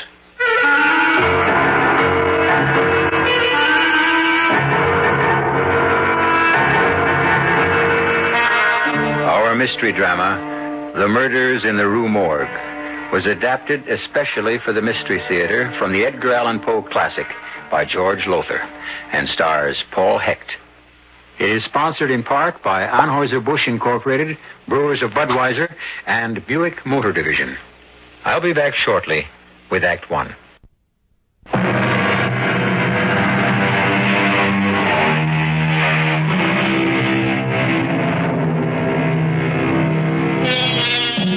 Well, now, my friends, make yourselves comfortable.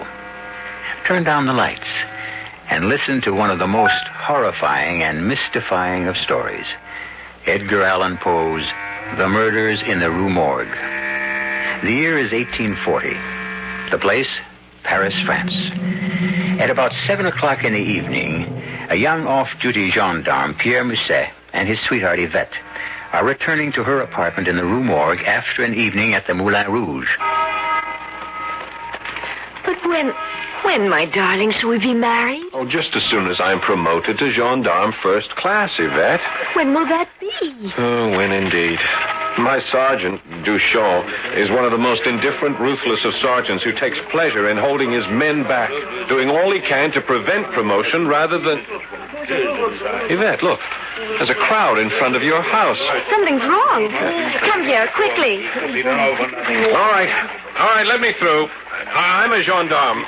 You there. What's happened? We do not know. It happened less than a minute ago. Screams, officer. The most awful screams from Madame L'Espanaye's apartment. Madame L'Espanaye? Her daughter Camille? Yvette, it is you. Oh. Yes, Camille, too.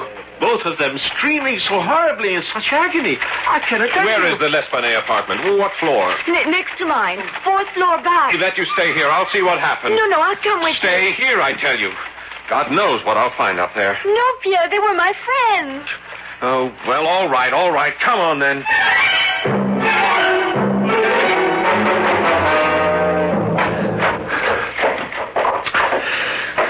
Is this the apartment? Yes. All is quiet. Too quiet. The door is locked. Break it in.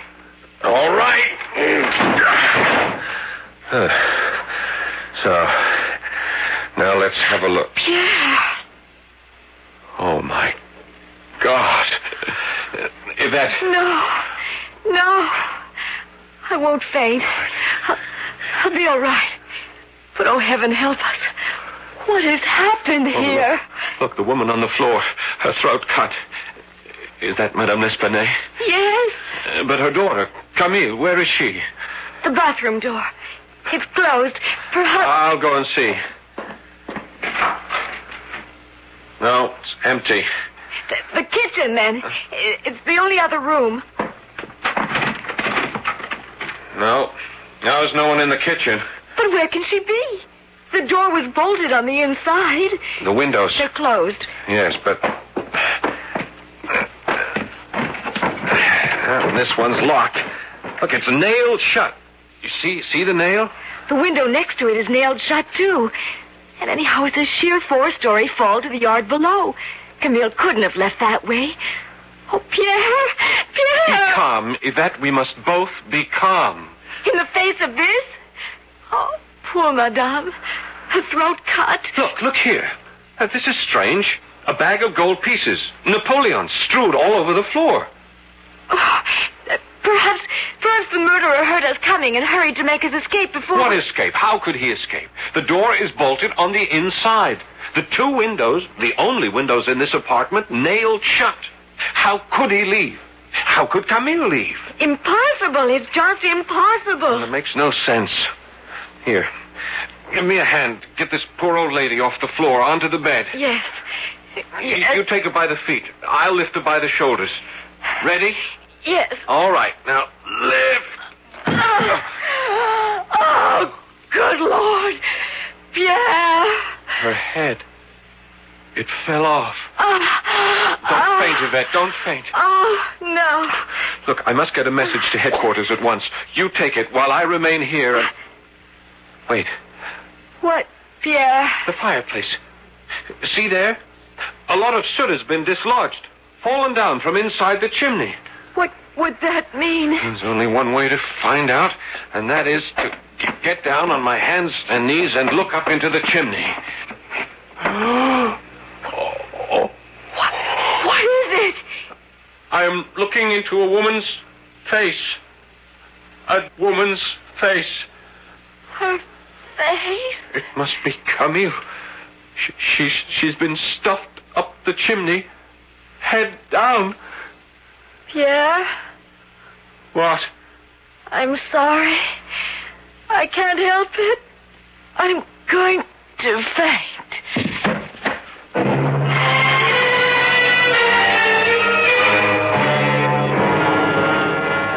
Jules, another glass of wine? I'll tell you, Yvette, after what happened next door to you last night, I could use another bottle of wine. You sailors, all alike. You can never get enough of wine. Oh, love, come here to me. Jules, not now. I'm engaged. Yeah, to a gendarme. And second class yet. He'll be a gendarme first class someday. Yes, and a sergeant someday, too. Sure, let me go. I must answer the door. Pierre, darling, I wasn't expecting you. Yes, so I see. Oh, don't get any ideas, Pierre. This is Jules Dubourg. He's a sailor on sick leave. Jules, this is Pierre Musset, my fiancé. Hello. How long have you two known each other without my knowing? A few days. Jules only came to live here a few days ago. Live here? He has 2 rooms in the basement, and he is quite sick. Something I picked up on my last voyage in Borneo. Borneo, eh? Jules has been all around the world, and more than once. Thank you for the wine, Yvette. It has warmed my stomach. Goodbye for now. Goodbye. I hope that is all you warmed? His stomach? Pierre, what a thing to say. You have no cause to be jealous. I better not have. I have enough troubles as it is. Tell me, my darling, what happened when you talked to Sergeant Duchamp? Exactly what I expected would happen. I said, Sergeant Duchamp, I would like to be assigned to this case, to the murders that happened in the Rue Morgue. And what did he say? He said, You solve a mystery like that one? You leave such things to your betters in the Detective Bureau. Of course you stood up to him. Oh, yes, I'm not afraid of him. Not like the others. I argued with him. I explained that I am in love with the most beautiful girl in the world, and that I cannot wait to make her my wife. But I cannot make her my wife until I am promoted to gendarme first class, and one way to get promoted to gendarme first class would be for me to solve the murders in the Rue Morgue. And what did he say to that? He laughed. You are a nut, he said. You are as much of a nut as C. Auguste Dupin. C. Auguste? Dupin. Who is this Monsieur Dupin? The fellow who solved the Marie Roget case. He is not a policeman. He's only a private citizen with a gift for solving mysteries that others can't solve. Oh. Anyhow, that's what I think, even if everybody else at headquarters doesn't. But if he solved the Marie Roget case... They say it was an accident. That case. It was as much of a mystifying puzzle, an unsolvable riddle as this one. And he explained it so simply, you wouldn't believe it. He'll never be able to explain what happened in the L'Espanaye place next door last night. No one could. You may be right. Especially now that we know there were 2 murderers, not 1. 2 murderers? Then you don't know? No. Yvette, I talked last night with some people in the crowd downstairs. They said that while Madame and her daughter were screaming, they heard the voices of 2 men yelling and cursing at them. 1 murderer or 2. How did they get out of that apartment? Perhaps your friend, Monsieur Dupin, could tell you. Go to him. Ask for his help. You forget. My sergeant has ordered me to leave everything to the Detective Bureau. You forget that unless you are promoted to gendarme first class, we cannot marry. One day I shall become gendarme. One day? What one day? When? Jules Dubourg would marry me like that. That sailor? That sick sailor? You would marry him? It would be better than not marrying you. Oh, Yvette, please. You do as I say. Pierre, either you go, or here, take back your ring. Keep the ring. I'll go.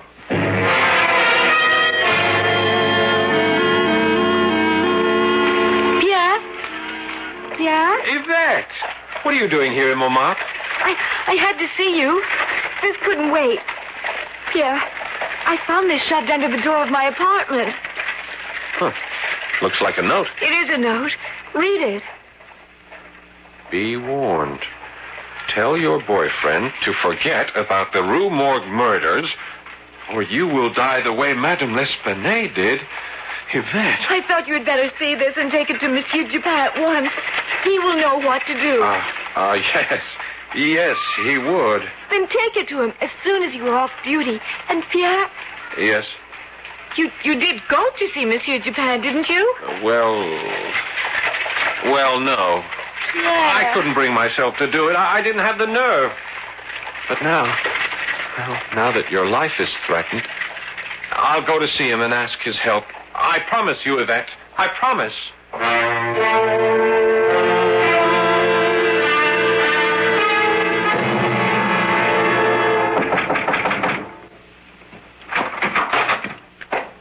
Yes? Monsieur Dupin. C. Auguste Dupin. Yes? I am Pierre Mouzet. Gendarme, second class, Pierre Mouzet. Ah, yes. You wish my help in solving the murders in the Rue Morgue, is it not so? You know why I'm here? Of course. But how? Oh, you were the first policeman to reach the scene of the crime. You are a second-class gendarme, and helping to solve the murders would result in a promotion. And inasmuch as you yearn to marry a very beautiful young woman named Yvette... That's amazing. That you should know all this without our ever having met.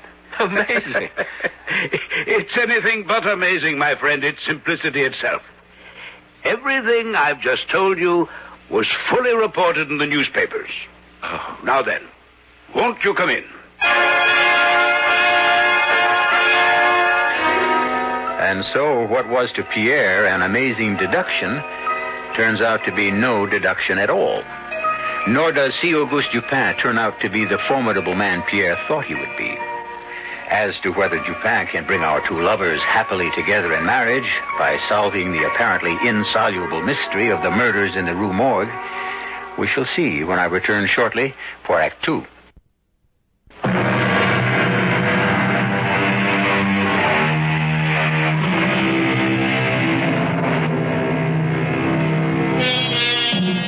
Well, then, Gendarme Second Class Pierre Musset has sought the help of C. Auguste Dupin in solving the murders in the Rue Morgue. Murders so baffling that any chance of solving the mystery seems impossible. Still in all, as you know, Dupin solved a mystery equally as puzzling, that of Marie Roget. So let's join Pierre now as he sits across from Monsieur Dupin in the latter's modest apartment. My dear fellow, I've little, if any, interest in solving crimes. I wish only to be left alone to read my books and pursue one or two hobbies. And after all, crime is the business of the police. I know. Well, thank you for seeing me, at least. I'm sorry to have taken your time. Good day, Monsieur Dupin. Good day. No. Wait. Monsieur? I'm a fool, but I'm also French. I have no interest at all in solving crimes, but, let me face it, I cannot remain untouched by the plight of young lovers. Then you will help me to... If you solve this mystery, or more precisely, if I solve it for you and let you take the credit, then assuredly you'll be raised to gendarme first class and able to marry your beloved Yvette. Now, can you gain access to the L'Esplanade apartment? Of course. Well, in that case, my dear fellow, let us go at once to the Rue Morgue.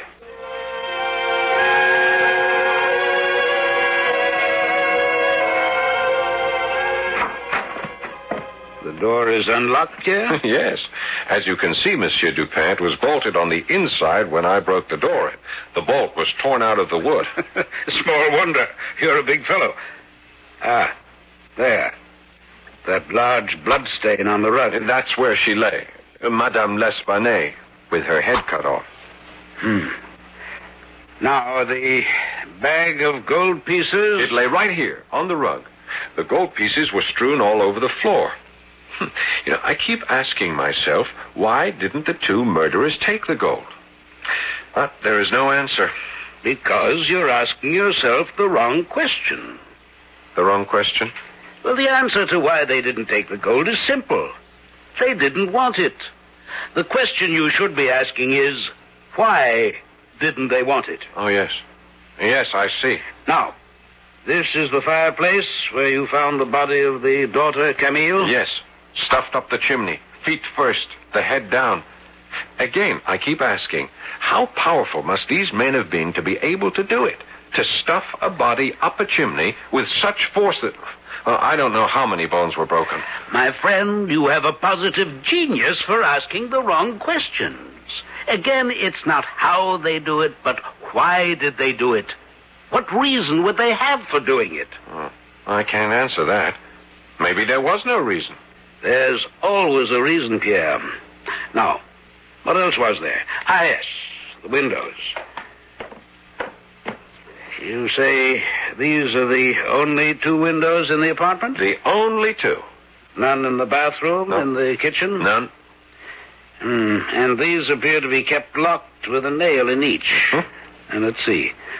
I pull the nail out of this one and open the window. Well, the murderers couldn't have escaped this way. Even if the windows had been open, it's a sheer drop. 4 stories to the ground. So I see. I also see a drain pipe. But if the windows were locked... They could not have been locked. But they were. Oh, my friend. God also gave you a brain. As with your eyes, use it. You know the murderers did not escape by way of the door. It was bolted on the inside and you broke it in. True enough. They could not have escaped by way of the chimney. It follows that they had to escape via the windows, using the drain pipe to reach the ground. But I tell you, the windows were locked, just as they are locked now, each with a long nail. All the windows in this house are the same. A hole is bored through the window and into the sill. To lock the window, you push a nail through it into the sill. Well, you just pulled that nail out of this one. Not the other. You do that, my friend. You pulled the nail out of the second window. What for? To answer the question of how the murderers escaped. Now do as I say. Pull it out. What in the world is... See? A broken nail. As simple as that. A broken nail. Ah, but it's not simple. The window only appeared to be locked. Well, I've seen enough. Let's go. You have the answer then, Monsieur Dupin? Part of the answer. Only part, but give me time to think and... Look who's coming up the stairs. Hello, Pierre. What are you doing up here? Why don't you stay in your cellar, Jules? That is not your business. Yvette is my business, and you are up here to see her. What if I am? I want you to stay away from her. Yvette is my fiancée. Take a reef in your sail, Pierre. You don't own her. Now, you listen to me. You take your hands off me. Take them off, or... Gentlemen. What is all this? What's going on here? I want Jules Dubourg to stay away from you, and you from him. Oh, you do? Yes, I do, Yvette. You are my fiancée. But not your wife. And even if I were, I have a right to see anyone I please. Not while you are engaged to me. Oh, is that so? Well, let me tell you something. I will see anyone I wish, whenever I wish. Now, mademoiselle, you don't mean that. You're speaking out of anger. Who are you? And what right have you to interfere? My name is Dupin. Auguste Dupin. Monsieur Dupin. Pierre, you went to him. He did indeed, mademoiselle, and believe me, your fiancé is not only a man of determination, but brilliance, mademoiselle. Brilliance? Well, my dear fellow, the way you solved the puzzle of that locked window, brilliant, positively brilliant.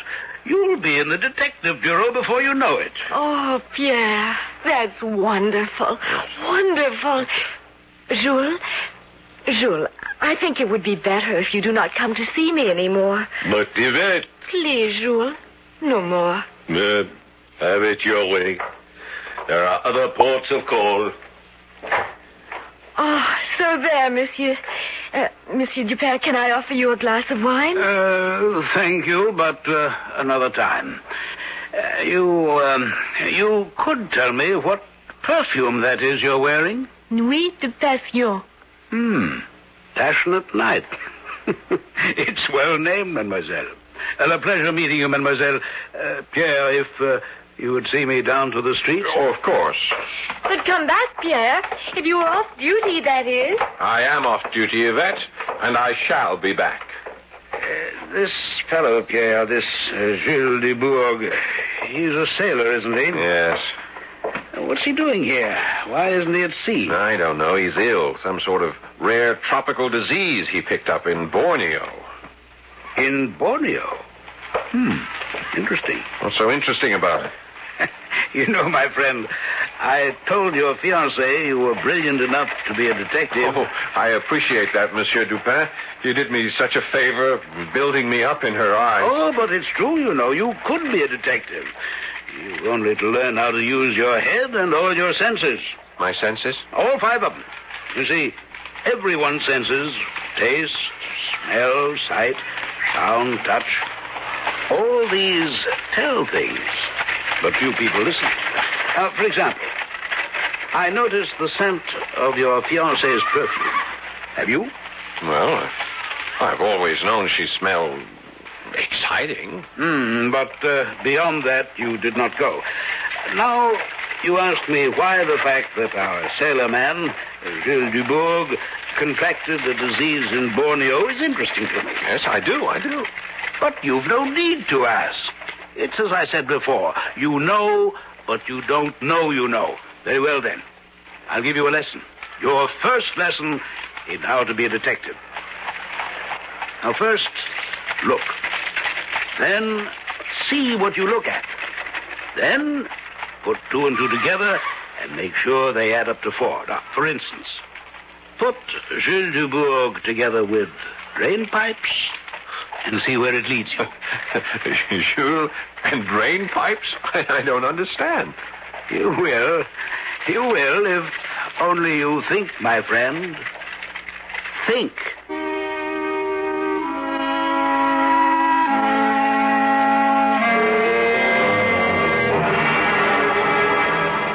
Pierre. You must go now. It's 3 in the morning. Oh, let me stay a little while longer. Just a little while. No, my darling. I must go to work in the morning. Oh, I need my sleep. And I'm certainly not getting any with you. Must be that perfume you wear. Oh, my perfume, not me. Oh, of course it's you. Well, whether my perfume or me, off with you. All right. All right. When will you be seeing Monsieur Dupin again? Oh, I don't know. He said he wanted time to think, that he would leave a message for me at headquarters. But, you know, Yvette, I'm beginning to wonder if I need Dupin. If there was any need to go to him in the first place. What do you mean? Well, after all, I solved the mystery of how the murderers escaped. One of those 2 windows wasn't locked at all. The nail was broken. Brilliant. The murderers must have got to the ground by the drain pipe. The drain pipe. Oh, yes, the drain pipe. But even so, I've been thinking. No ordinary man could manage to slide down a drain pipe. He would have to be very strong. Yes, and agile. But you've thought of that, I'm sure. Oh, of course. Well, it's only a question of what kind of man would that be? Oh, I could think of any number. You can? But of course. A chimney sweep for one, a house painter for another, a circus performer. Huh? You know, an aerial artiste, a sailor like Jules Dubourg, say. They're used to climbing things. Yes, that is a possibility. Jules Dubourg, a definite possibility. Now, you let jealousy blind you. Jules is a sick man, for one thing, and doesn't have the strength, anywhere near the strength, to do what was done in that apartment. Whoever committed those horrible murders was more than strong. He was powerful, unbelievably powerful. Oh, but come now, you must go. You must. I'm going. Lock yourself in. Don't worry, I will. I'm not taking any chances. Not after getting that note. Yvette, you have nothing to fear. Dupin and I are working on this case and trust us to solve it in short order. I do trust you, my darling. Oh, I do. Good night, my sweet. Good night. Good night. Good night, my lovely wife-to-be. Good night. Bolt the door. I was about to. There. It's bolted. Good night, Pierre. Yvette! Oh, my God! Yvette! It's bolted on the inside. Oh, Pierre! Help me! Oh! Yvette! Help me! Yvette!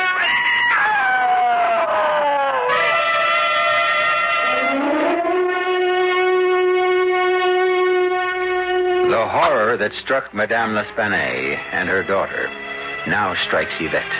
And once again, Pierre faces the barrier of a door bolted on the inside.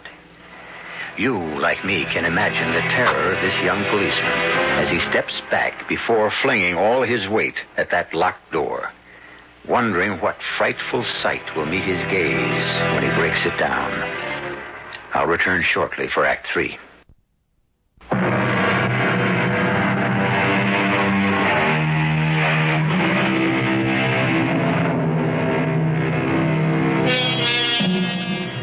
What frightful monster haunts the Rue Morgue?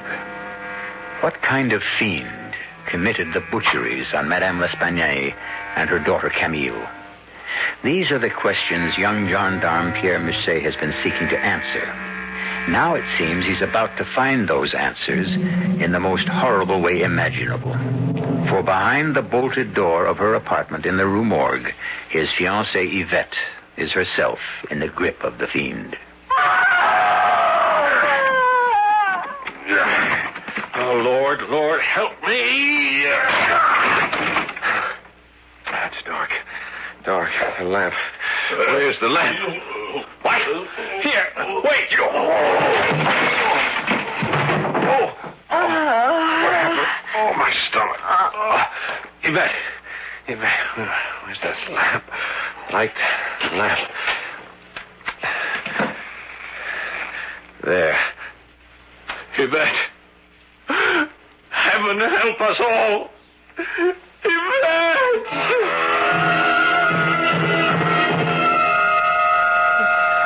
My friend, compose yourself. Monsieur Dupin. There now, softly. Now, tell me all about it. Well, as I said, I broke the door in. It was dark, but I could make out a shape. It was a huge, a monstrous man against the moonlit window. I saw him only for a second because he flung himself at me with such speed, with such amazing speed. He took me off balance. He struck me. It was a powerful blow in the stomach. Oh, heaven, I'm not yet recovered from it. Some wine, perhaps? No, thanks. Let me go on. Now, as I went down, I grabbed at him and... Here, look, I must have grabbed him by the hair on his head because I pulled these hairs out. Black. Coarse. Then I think I don't know, I lit a lamp. Yes, and I saw Yvette. Oh, my poor Yvette. Blood streaming down her cheek. Bruises already beginning to blacken her face. You took her to the hospital, yes. You said? Yes, I did. What is her condition? Well, it's not fatal, thank God. Not even very serious. Badly bruised, cut over her right eye, but she's going to be all right. The monster failed to make good his threat to kill her. We may indeed thank God for that. Yes. Well, at least we know more than we did before, Monsieur Dupin. We know that the murderer is a big man, a huge man of unbelievable strength, and that he has black hair. We know a great deal more than that, Pierre. We do? Well, I do, and so do you. Only, as I've said before, you don't know you know. Oh, Monsieur, I do not have your brilliant brain. Well, it doesn't matter. All that matters is that you can solve this awful mystery, that you can save Yvette. The murderer failed this time, but he'll try again. Well, it's my hope that he will, yes. Your hope? Surely you, as much as I, want to save Yvette's life. Well, of a certainty, my friend. But I'm afraid I can save it only by risking it.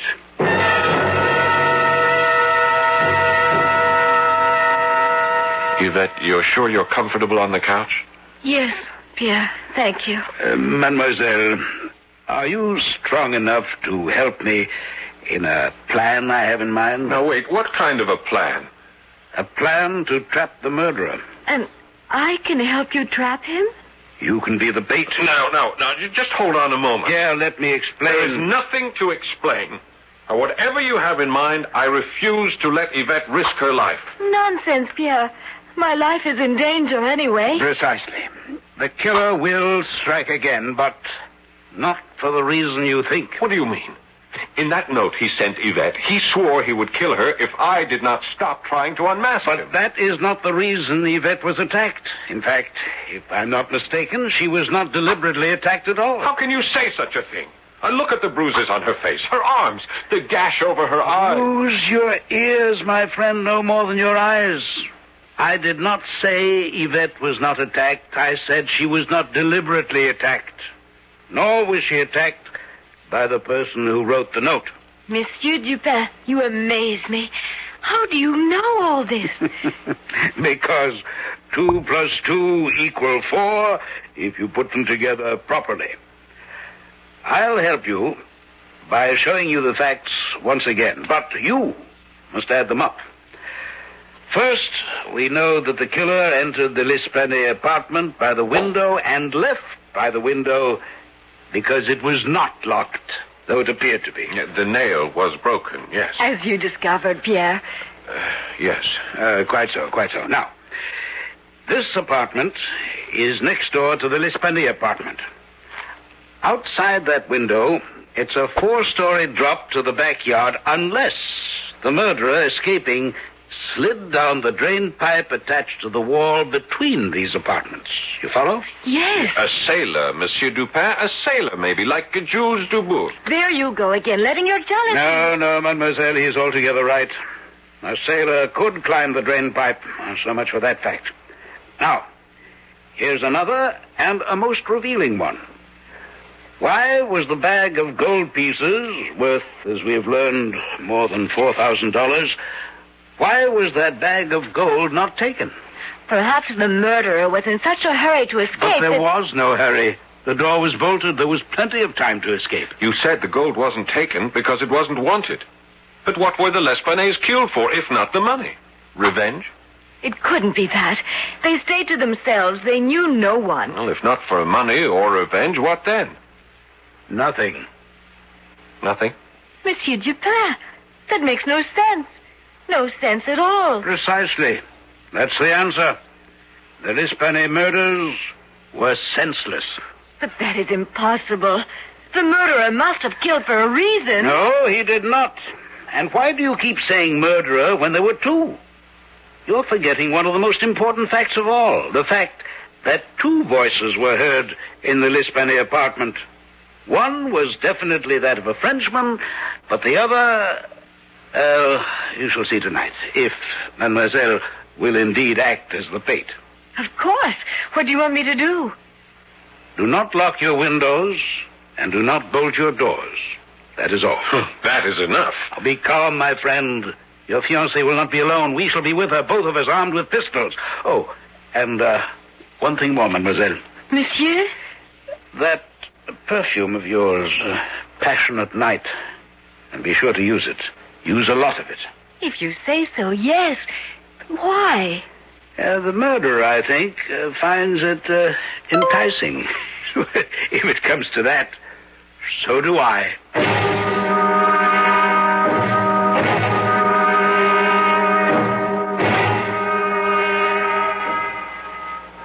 2:00.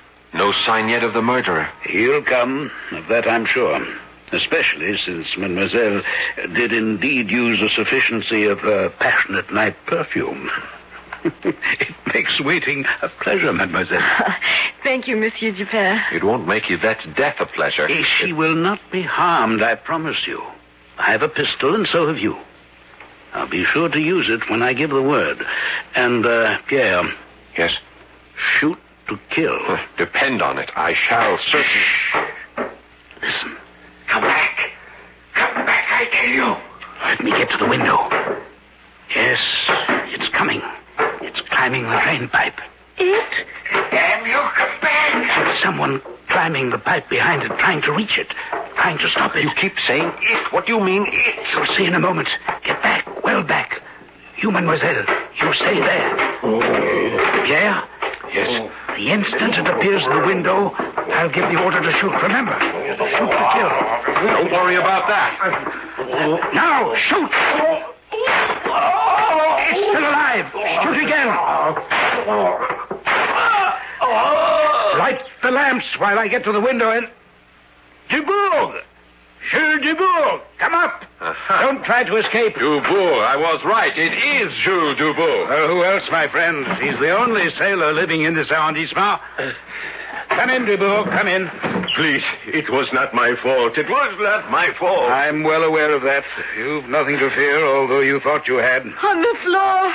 My God, what is it? It's the Russian, the German, the Italian, the foreign voice that was no language at all. I'm not as familiar as I might be with the ape family, Dubourg. What is it? A gorilla? A baboon? What? An orangutan. Oh, what? An orangutan. A large ape found in the jungles of Borneo. And this is the monster that killed Madame L'Espanaye and her daughter? Yes. And heaven help me, I am responsible. There was nothing I could do, monsieur. Nothing. Well, you could have notified the police. You should have. They would have handled matters for you with dispatch. But you didn't do that because you still hoped to sell the ape, didn't you? Can you blame me? I'm a poor man and sick. I need money. I brought the orangutan back from Borneo in the hope of selling it. I paid to have the ship's carpenter build a special box with air holes to hold it. Paid money I could ill afford. And God help me, when I engaged those rooms in the cellar, I should have kept it in the box. But I felt sorry for it. It looked so human. It was so human that I let it out and kept it in one of the rooms. How did this beast come to kill Madame L'Espanaye and her daughter? It escaped from the room I kept it in. I wasn't there when it happened. I discovered it when I came home that night. I opened the door, and I could not believe it. The ape was seated in front of a mirror, shaving himself with my straight razor. Shaving himself? Well, trying to. They are great imitators, you know. I went to take the razor from him. I was not afraid of him. He was really harmless. But he ran from me, out through the door, and into the backyard. You chased him? Of course. I was afraid he might cut himself with the razor. Well, his eye caught the window of the Espanaye apartment because the light was on. Up the drain pipe he went, and I after him.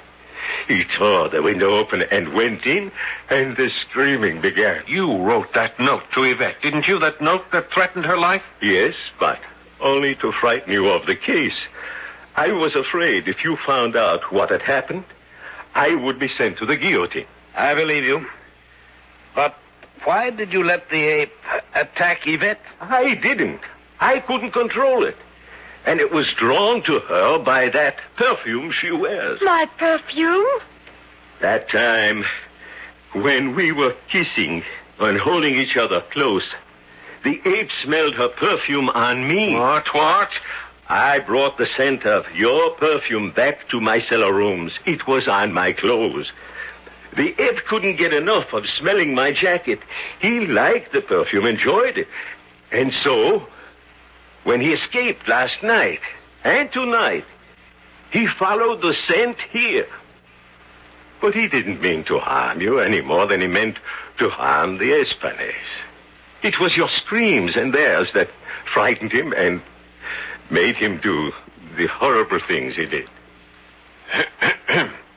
Jules Dubourg, I hereby place you under arrest as the party responsible for the murders in the Rue Morgue. We will go at once to headquarters. Come along. Oh, and, Yvette. Yes, Chérie? After Dubourg has been booked, I shall return, and we will discuss the kissing and the holding each other close that left such a strong smell of passionate night on his jacket. All right, you Dubourg. Get along. He is very angry with you, your fiancé. He will cool off. You will have, no doubt, a satisfactory explanation for him? No. But there are other ways, Monsieur Dupin. There are other ways. There are indeed, mademoiselle. There are indeed.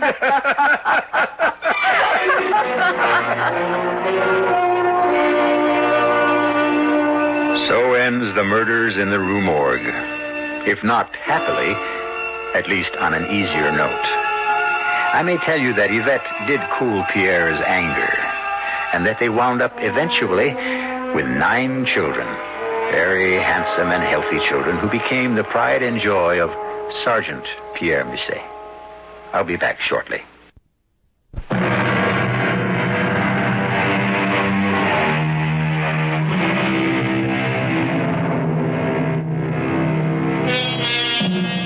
I cannot close without an expression of gratitude to Edgar Allan Poe, a sensitive man whose life was an almost incessant and unrelenting torment.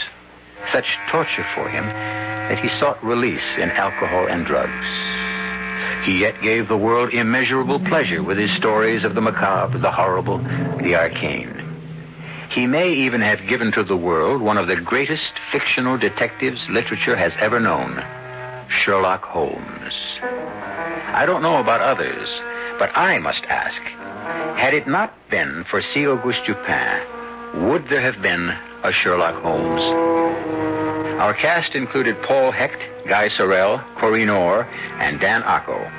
The entire production was under the direction of Hyman Brown. And now, a preview of our next tale. Shh, listen. What's that? What's he saying? He's crying as if his heart would break. This is terrible. Poor Wyatt. He's in agony over it. Yes, I can hear him. Poor man. Will, what is he crying over? It can't be the painting, even if it had been damaged when those sailors bumped the box. Elvira, it can't be that. It isn't. Isn't? I told you I've had this feeling all along. This sense of something. You know. And now I'm sure. It isn't a painting that's in that box, Will. It's a corpse. A corpse? And the question that I've been asking myself all along is, whose? Radio Mystery Theater was sponsored in part by Contact, the 12-hour cold capsule. This is E.G. Marshall inviting you to return to our Mystery Theater for another adventure in the macabre. We invite you now to stay tuned for the Mystery Theater.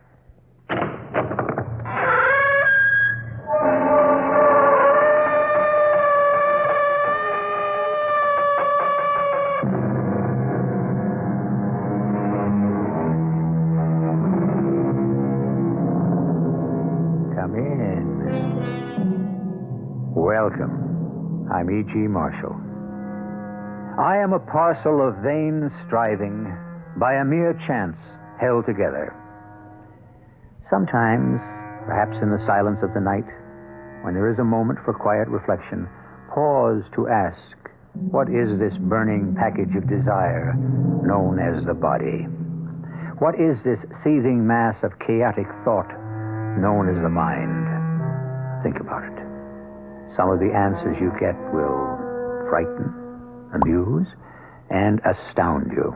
Our mystery drama, The Smoking Pistol, was written especially for the Mystery Theater by Sam Dan and stars Howard Da Silva.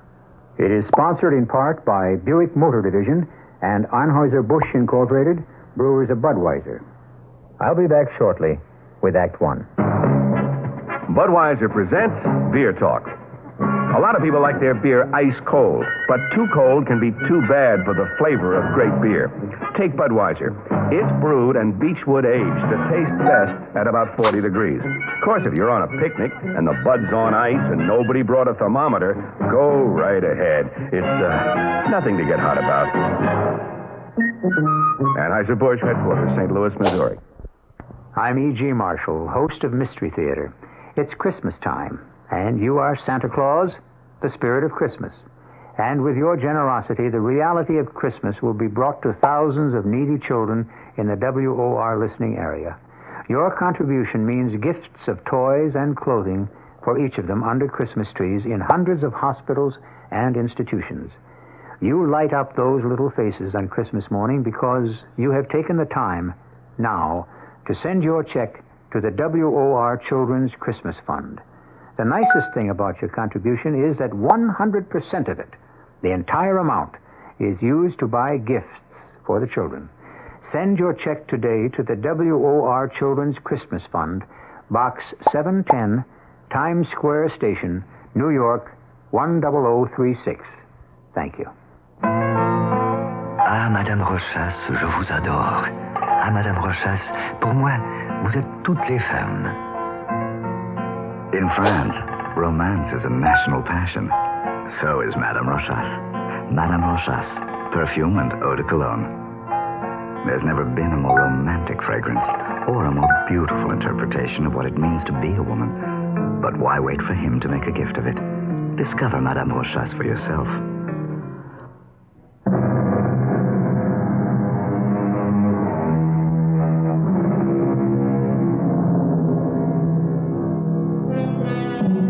Sed quis custodiet ipsos? Asked the ancient Roman poet Juvenal. But who is to guard the guards themselves?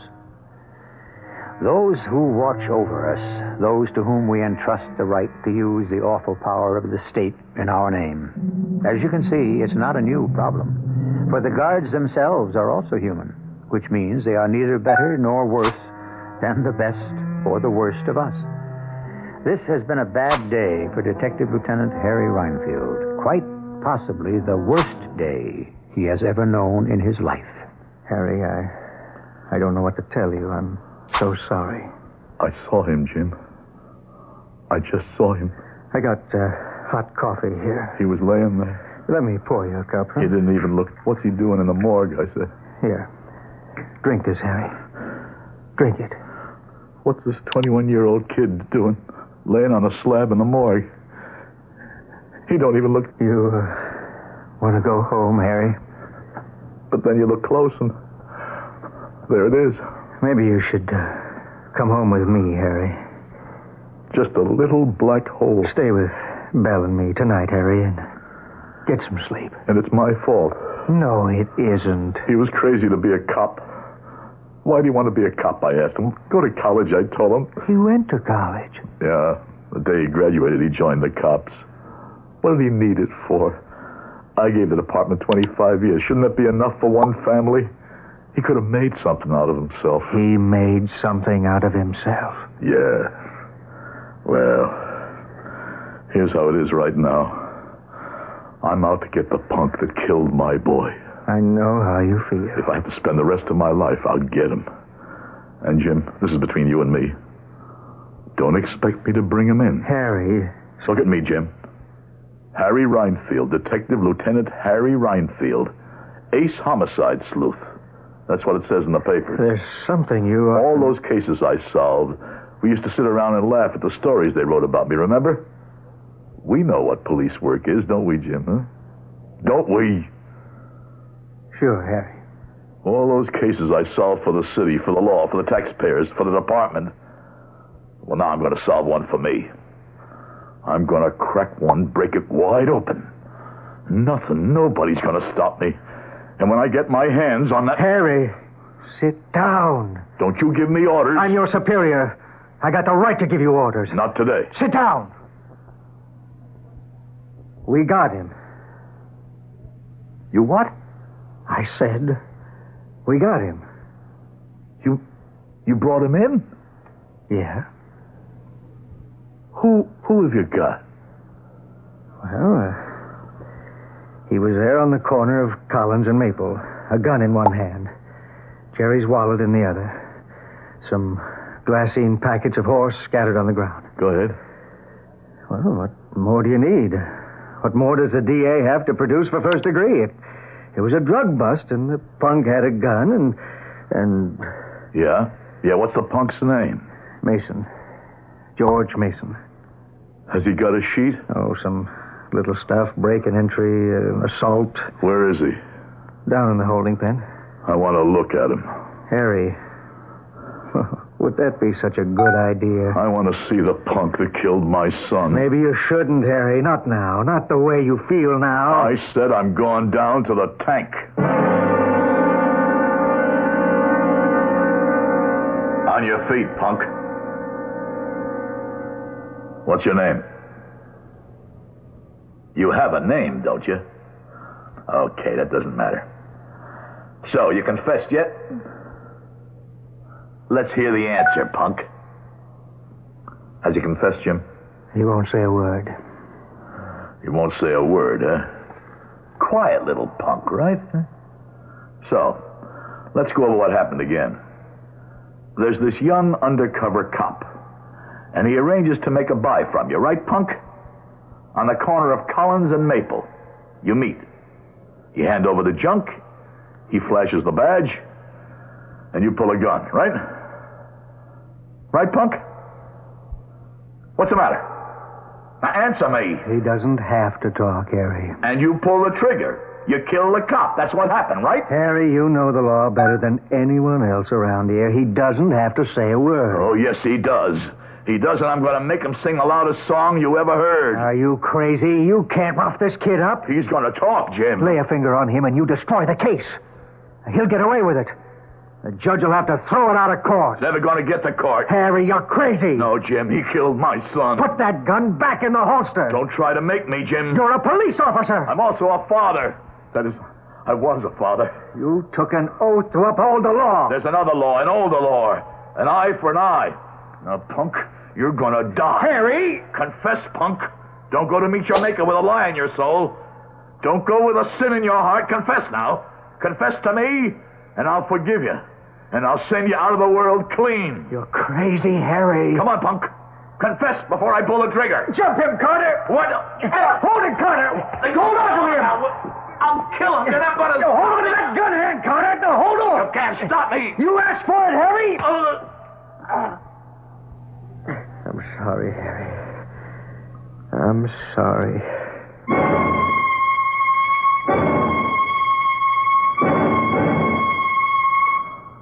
Here, Harry. Drink this. What happened? Well, we had to subdue you, as the saying goes. Subdue? Yeah. I've been on the other side of that subdue from time to time, you know. Yeah, well, now you know how the other half lives. I see. I'm home. Yeah. Carter and I figured it would be best to bring you here. You would have killed that punk. I would have. Well, can I give you back your gun? Yeah. Harry, take some time off. You got plenty coming due. Think about it, huh? I'll think about it. You want to come over to the house and stay with Belle and me for a while? No, Jim, I'll stay here. You shouldn't be alone. I know. But I'm going to be alone for the rest of my life.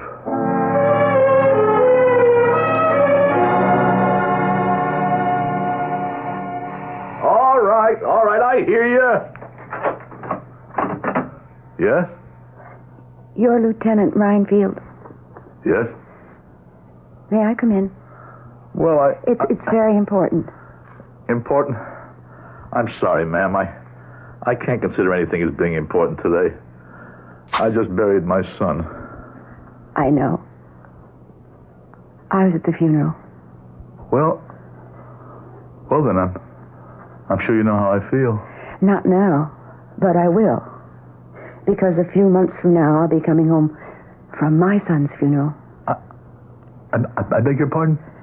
My son is going to die. Everybody says so. That's because everybody says he killed a cop. Look, ma'am, My name is Mason. Bessie Mason. Mason? I'm George Mason's mother. I must talk to you. We don't have anything to say to each other. Please. Mrs. Mason. Please. Look, I don't want to seem impolite or anything like that, but I must ask you to leave. But he didn't do it. The evidence speaks for itself. But I don't care about your evidence. Well, what do you want me to do? What the city pays you to do. Find the killer. The killer's been found. My son is innocent. How do you know? Because he told me. Oh, sure, yeah. That makes everything different. Your son is a punk. In many ways, yes. I can't deny that. He's already done time? That's a matter of record. Once for break and entry? Yes. And once for assault? Yes. And he was innocent those times, too, huh? No. So he's not a little angel? No, he's far from it. But he's not a murderer. Look, lady, I just can't stand here and talk to you. You'll have to excuse me. Please let me in. Thank you. What do you want me to do? I've already told you. find the killer. Now, Lieutenant, you had a good boy. I don't. And it's my fault. I was busy, very busy. His father ran out on me many years ago, and I got a job in personnel, and I made something of myself. But I guess I neglected George. Mrs. Mason, please believe me, I can't do anything for you. It's funny how we could always find the wrong kind of friends. But, you know, no matter what kind of trouble he got into, one thing he never did, he never lied to me. And he said to me, Mother, I didn't kill that cop. I didn't. Look, Mrs. Mason, let me tell you something. I've had experience in these things. He has to hold on to you. You're all he's got. And so he has to deny it. But I believe him. And by denying it to you, he denies it to himself because he doesn't want to believe he committed murder. I believe him. Yeah. Why don't you believe him? Why should I believe him? Because you're the best detective on the force. Okay. Look, Mrs. Mason, I can understand how you feel, but what you're asking me to do is... What am I asking you to do? The thing you do best. I read the papers. Don't believe what you read. Oh, it isn't true. What they say, that Harry Reinfield is an intuitive detective, that he has a feel for how a case should be. Oh, that's just newspaper talk. Mrs. Mason, on the basis of information and evidence assembled by the police department, the district attorney has asked for an indictment. It's over. Have you been fair to me, Lieutenant? I don't know what you're talking about. I think you do. Have you been fair to my son? Of course, he's only a young punk in your eyes, but he is entitled to justice. He'll get it in court. But he isn't getting it from you. Now, do one thing, Lieutenant. Please. Assume that it wasn't your son who died. Suppose it was just another homicide victim, and you were the investigating officer. Now, would you be satisfied? Mrs. Mason, I have to ask you to leave. All right. All right, I'll go. But I've asked the question, and you have to answer it. I don't have to answer to you. That's true, you don't. But you do have to answer to yourself. He had the gun in his hand. He doesn't deny it. He had my son's wallet. He doesn't deny that either. Well, what's everybody supposed to think, then? I don't know what everybody's supposed to think. I want to know what Lieutenant Harry Reinfield thinks. What ideas are in his head? What does he see? I know my son is innocent. Won't you prove it, Lieutenant?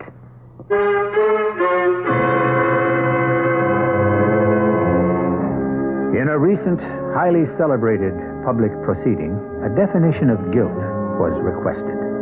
And it was said that if a murder has been committed, and you see a man near the corpse with a smoking pistol in his hand, it would be reasonable to assume he's the killer. The smoking pistol. That does it. Or does it? I'll continue in just a few moments. When you feel it coming on, and you've got no time for it, catch it before it catches you. Give your code to contact Real Medicine for real cold. Here in my hand is a little capsule. It's tiny, yet it contains enough cold medicine to help relieve cold symptoms caused by every known virus. Every known virus. It's Contact. The same 12-hour Contact you can buy. This year, Contact with its tiny time pills will touch more lives, help more colds than any other cold medicine, tablet or liquid. Think about that the next time you're sick. Sneezing, dripping, all clogged up. Then let us help you with real medicine, like Contact. It works all day, all night. We're number one in the whole world. Take only as directed. Give your code to Contact Real Medicine for real colds. There are many differences between skiing a mountain and skiing an Alp. As the Red Baron of Lufthansa German Airlines, I'd like to tell you about a few. In my Austrian Alps, you'll find the world's top ski instructors. Runs that measure 6 miles, 4,000-foot vertical drops, ski villages that count their history in centuries and their ski lifts by the dozens, and the possibility of skiing an entire week without crossing your own tracks once. Those are some of the differences. One thing, though, isn't that different. The price.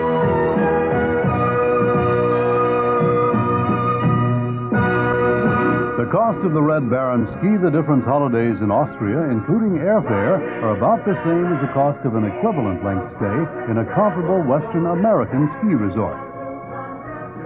Kitchen lib means less cooking, more time for fun. So whether for family dinners, parties, or friends dropping in, Polish ham is your answer. Krakus or Atalanta brands.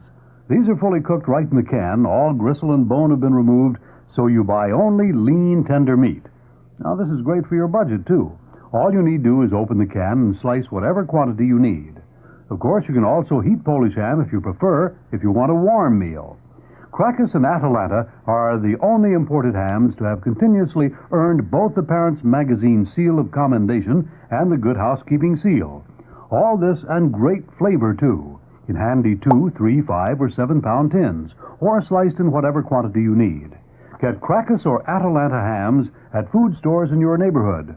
You'll love its convenience. Your family will love its great taste. These have been imported for more than 25 years by New York Commodities Corporation. Available at all Acme supermarkets.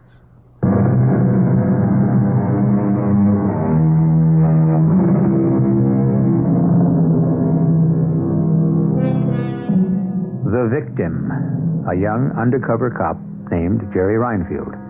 The suspect, with a smoking pistol in his hand, young George Mason. The detective, the victim's father, Lieutenant Harry Reinfield. The case is open and shut. That is, it should be. But the suspect's mother, Bessie Mason, believes her son is innocent. Well, faith can move mountains, or so we've been told. Mrs. Mason, I must ask you to leave. All right. I'll go. Because I know the kind of man you are, Lieutenant. You swore you wouldn't rest until you found your son's murderer. He's been found. Are you sure? Are you sure?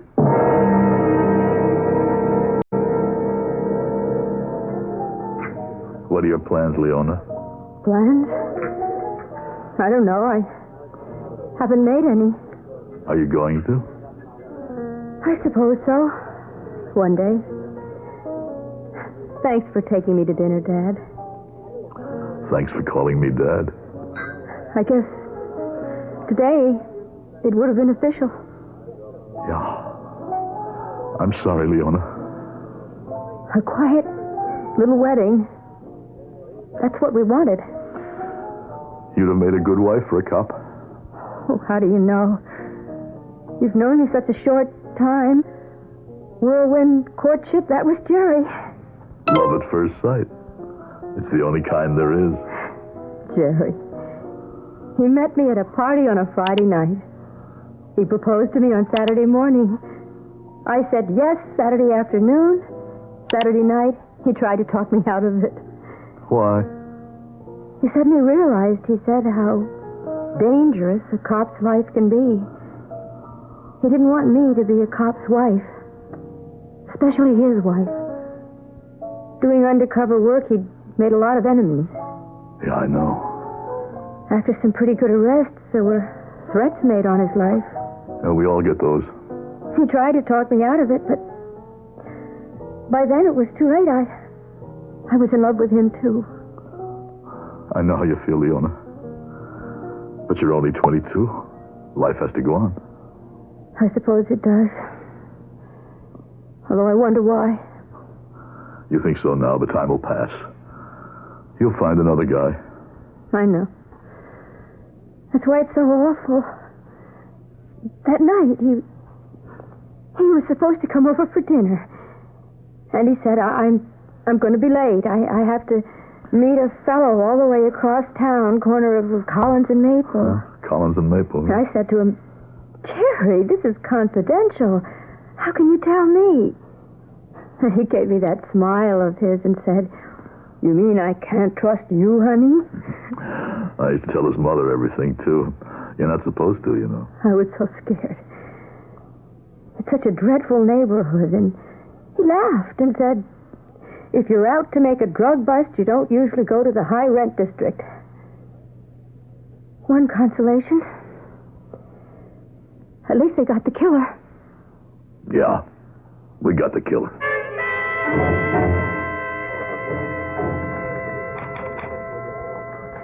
The latest manpower allotment. Allotment? Is that one L or two? 2 L's. Huh? What are you doing here? My son goes on trial tomorrow. Look, Mrs. Mason. I tried to get you at home, but you're never there. Mrs. Mason, I've already told you, there's nothing I can know what you told me. I've come here to ask you a few questions. I'm busy, and besides, there's no use... Questions you should have asked yourself. Now, who was your son supposed to meet? We know that, a drug pusher. Right, not anyone of great importance, just a pusher. Your son. Let's say it was my son. Why would my son kill him? Because, A, your son spotted him as a cop. Or B, after my son identified himself, your son decided to shoot it out. You're forgetting C. Your son's gun was still in his holster. Your son felt safe. Why? Because he knew he was going to pick up a small potato. That describes your son, doesn't it? But small potatoes don't kill cops. Why? You know perfectly well, if my son was pushing drugs, he'd be part of an organization. You know they protect their own. You know that he would get a suspended sentence, maybe a few months in jail. That's how it usually works out. Why kill? Reasonable, logical. But your son just lost his head. My son didn't do it. And your son wasn't there merely to catch a small-time pusher. He was being set up. By who? Well, am I a law officer? Do I have the resources of the police department behind me? Why would my son be set up? Well, maybe he was too good a cop. Maybe somebody didn't like him. If your son didn't do it, why was he there with a gun in his hand? Why don't you ask him? The other officers in the case have asked him. Then why didn't they listen to his answer? Really listen. Mrs. Mason. You know I'm right. What do you want from me? Now, why are you angry? I'm just a mother, and not a very good one. Now, all I know is my son tells me he's innocent, and I want to believe it. I want to believe it. Now, look, no. It's all right. I'm sorry I bothered you. Please excuse me.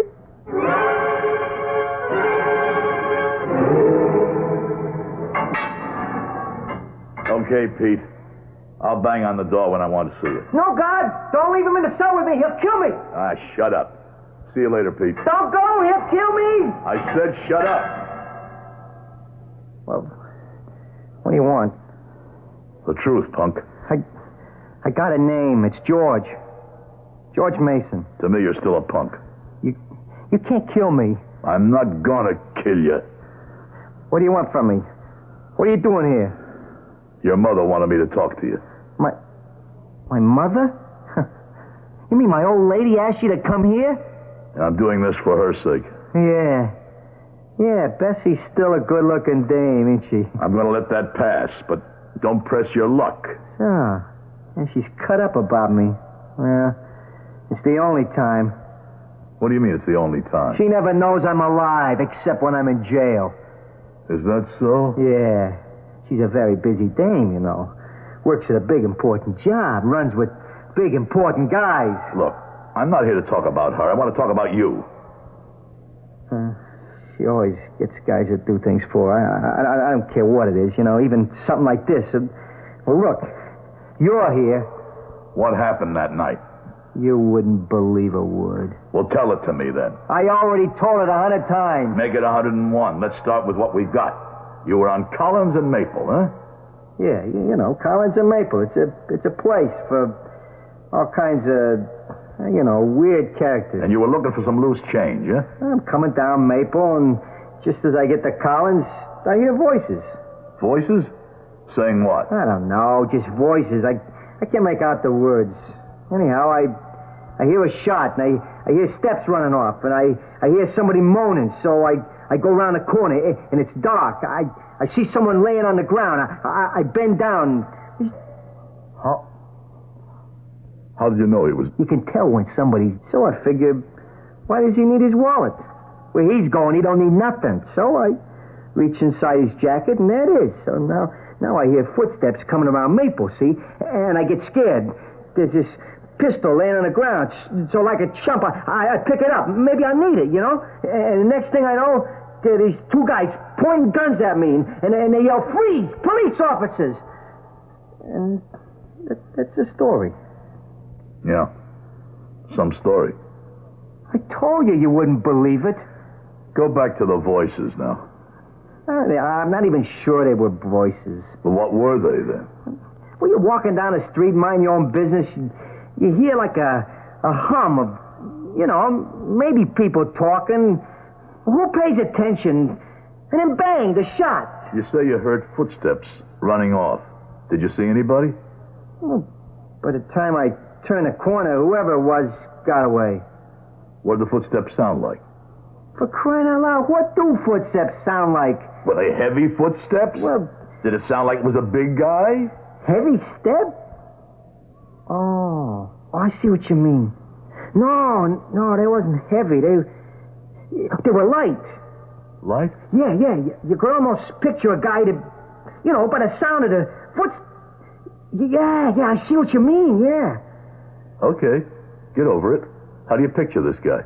Well, no, wait a second.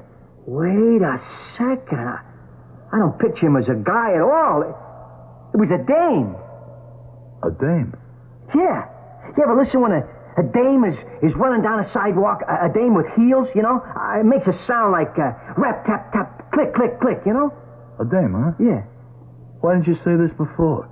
Nobody ever asked me before. Who believed me? You? Do you believe me? Or you just trying to score some points with the old lady? I think it's time I got out of here.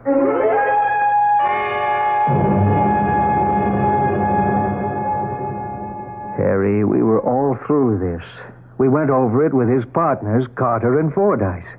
He said to them, "I'm making a contact at Collins and Maple, 9 o'clock.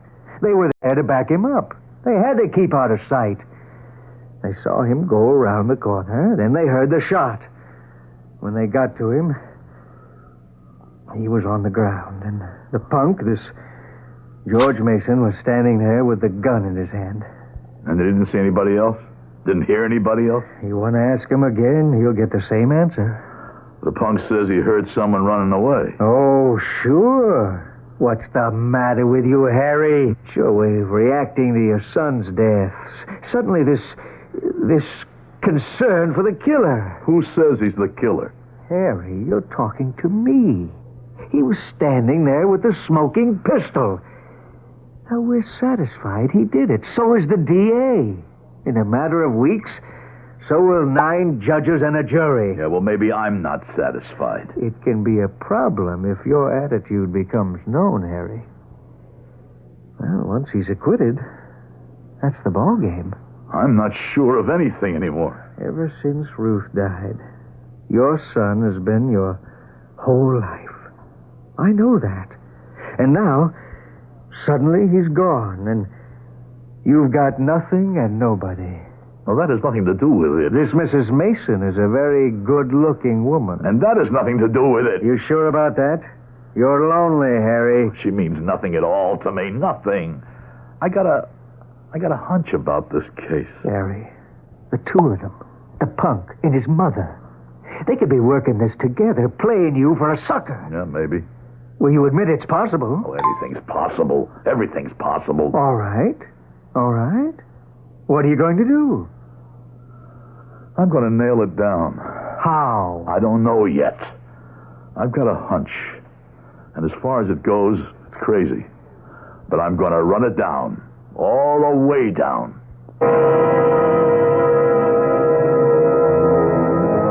As it stands right now, the district attorney has a good enough case to get a verdict of murder in the first degree against George Mason for the murder of Officer Jerry Reinfield.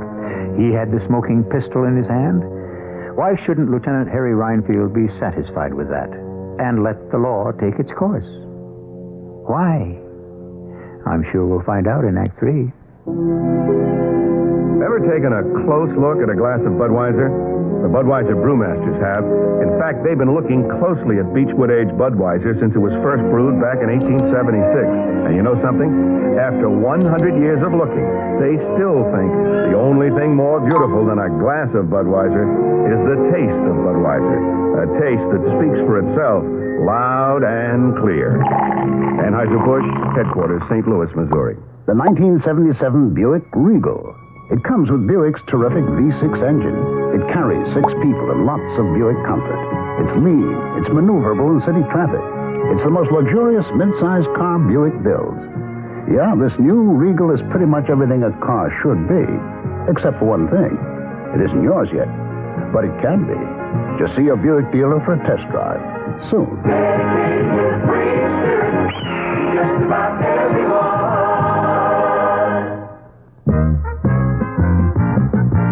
Another open, another show, another way just to let you know that Dry Dock Country is sure to grow. Another open and another show at 85th Street and Lexington, with gifts no favors for everyone. This very day is the time to go. Another open and another show. Come into the new Dry Dock at 85th Street and Lexington Avenue and open a savings account anytime before January 12th. There are favors for everyone and valuable gifts for new depositors. All deposits for gifts must remain 14 months.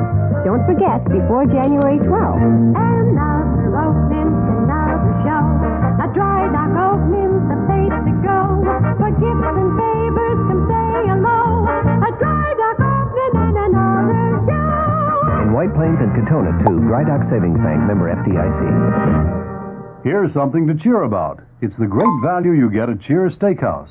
Right now, Cheers is featuring a planked slice steak dinner that's almost unbelievable. For $7.50, you get French onion soup, unlimited quantities of Cheers' famous salad with delicious house dressing, the highest quality planked slice steak served with Duchess potatoes, garden fresh vegetables, grilled tomato, and crispy onion rings. For dessert, make your own ice cream sundae or experience Cheers' homemade cheesecake. Linger over an after-dinner cordial in a delicious Swiss chocolate cup. Complimentary champagne, too. You get all this at Cheers for only $7.50 per person, served for 2 or more. Other entrees reasonably priced. Cheers Steakhouse has a 20-year reputation for superb food and gracious service. Parking is free after 5 p.m., and now Cheers is open Saturday from 5 to 11 p.m. Cheers Steakhouse, 120 West 41st Street. For reservations, call 244-8810.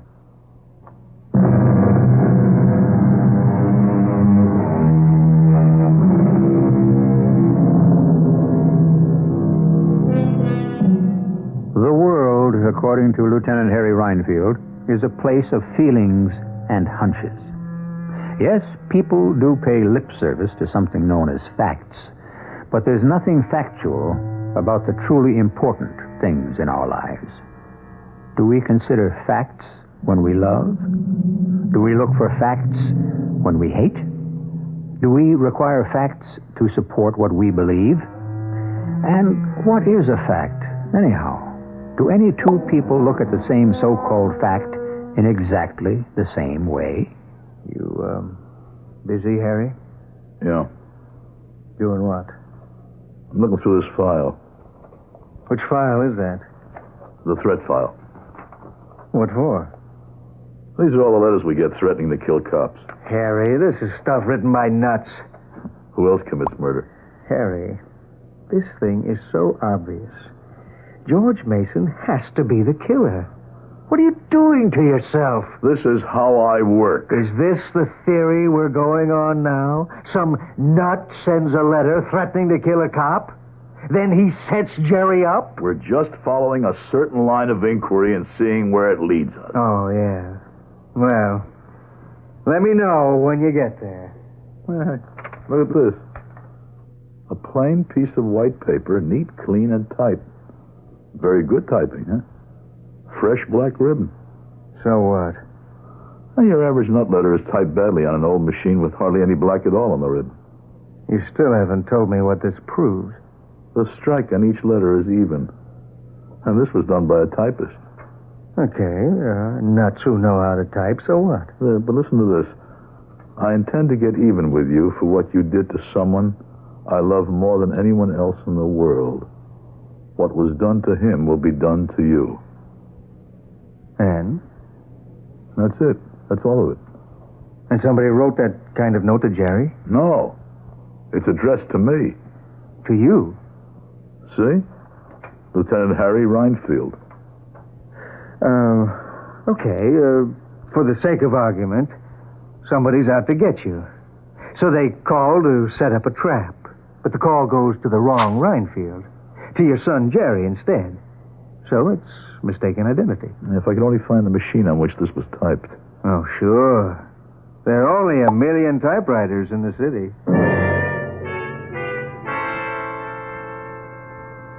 Look, Lieutenant, I told you. I couldn't make out what them voices were saying. Now just relax. You're not giving me any help. The voices now.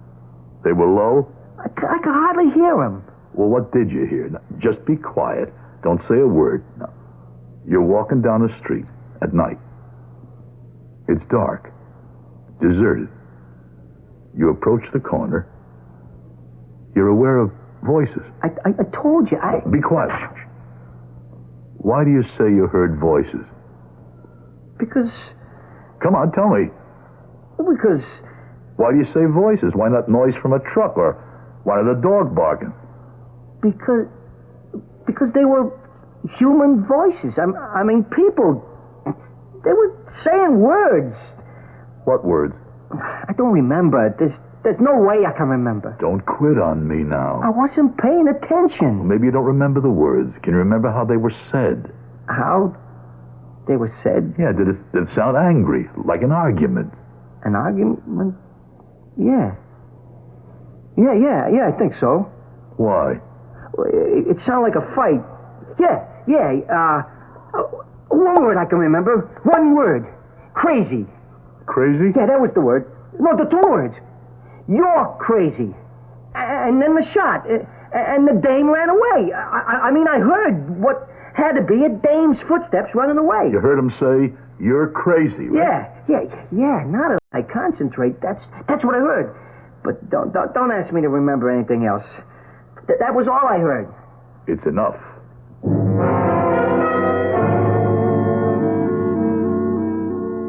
The question is, what did I ever do to anybody that would make some dame want to kill me? Harry, where are you getting all this from? The note was written by a woman. How do you know? We agree it was done by a professional typist, huh? Well, there are plenty of men who are professional typists. Yeah, but George Mason says he heard a woman's footsteps. If I were in the spot George Mason's in, I'd say anything. Oh, work with me on this, will you? What did I ever do to anyone that would make some dame want to kill me?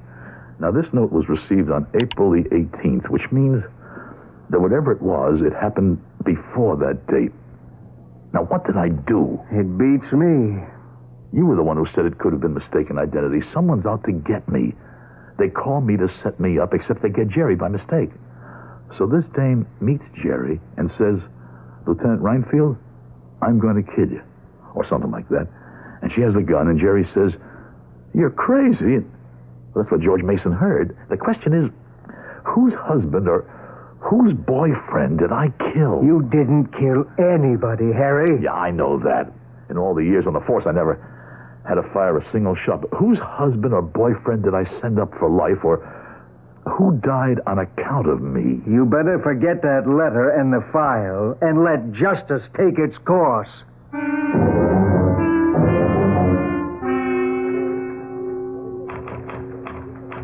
Lieutenant. Oh. Hello, Mrs. Mason. I've just come from the courtroom. The jury will find him guilty. Mrs. Mason, I've done what I could. Have you? What more do you want? I don't want my son to pay for a crime he didn't commit. I'm going to tell you something, Mrs. Mason. You can take this any way you like. I didn't have to do anything at all. It wasn't my case, you understand? You talked me into trying to open up something that was already closed as far as the department is concerned. I thought you were proceeding out of a sense of duty. Oh, that's just conversation. Look, I went as far as I could, and it wasn't easy. What I'm doing could be prejudicing the state's case against your son. Well, our lawyer doesn't seem to be getting much mileage out of that. I don't know why I'm doing this. Am I doing this because you're an attractive woman? We're very much alike in certain ways. We go by intuition. I follow mine all the way. And usually you go all the way with yours. Except this time. I don't know what you're talking about. Now, don't fence with me. Are you protecting somebody? Who? You tell me. Now, there's one last question. What would you do as a matter of routine in an ordinary case that you haven't done here? Nothing. I've done absolutely everything. I've... Yes? What? Well, but it's not important here. What's not important? Well, going on the theory that your son is innocent, who knew my son would be on that street corner? Well? Nobody. Nobody? Well, his two partners, I eliminate them. And nobody else? There was nobody else. Yes? There was somebody else. Who? Oh, that's impossible. That's impossible. Is it impossible, or do you want it to be impossible? Mrs. Mason, I need your help. Here, read this note. I intend to get even with you for what you did to someone I love more than anyone else in this world. What was done to him will be done to you. Now, why do I believe that Jerry was killed by mistake? Maybe that was how the killer wanted to get back at me. Who's the killer? The one who typed this note. Now, if the person who knew where Jerry was going to be that night also had the machine on which this was typed, I've broken the case. Are you still willing to help?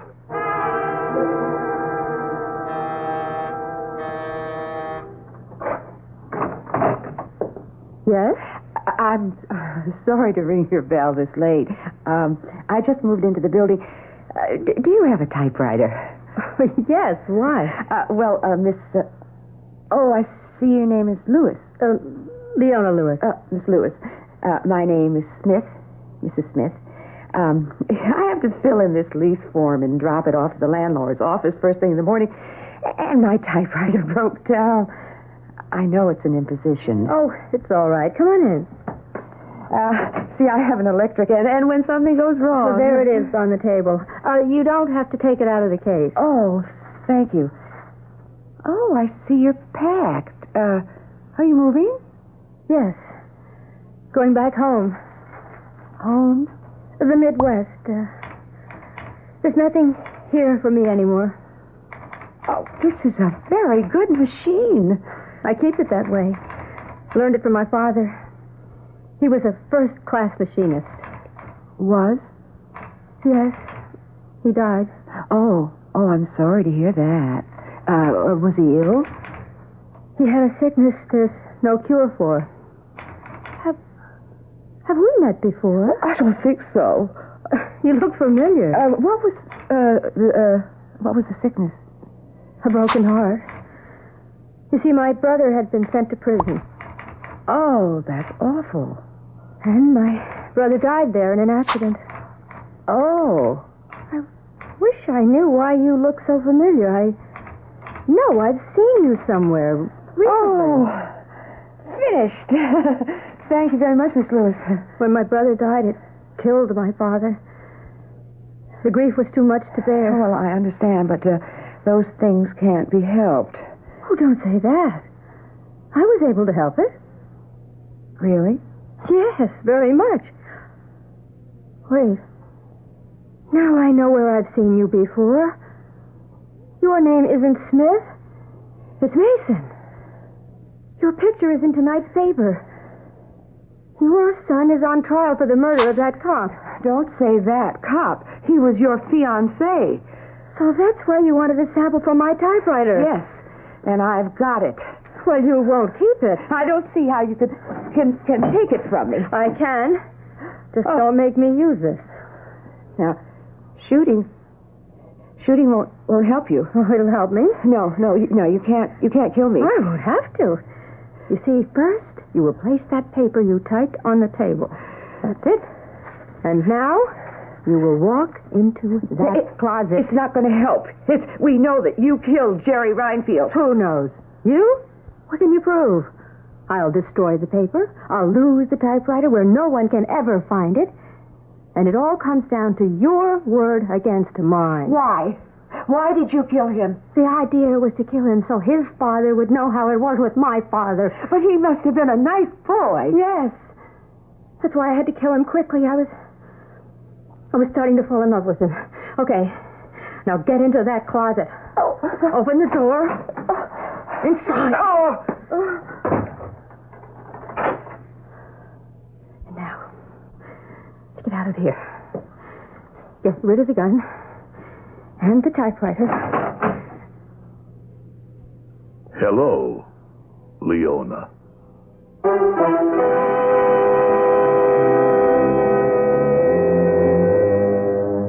Hello, Leona, says Lieutenant Harry Reinfield. Of course, goodbye, Leona, might be more appropriate. I can inform you that Leona Lewis was found mentally disturbed and is serving an indeterminate sentence. I shall return shortly. I guess I'm lucky. My family's always been healthy.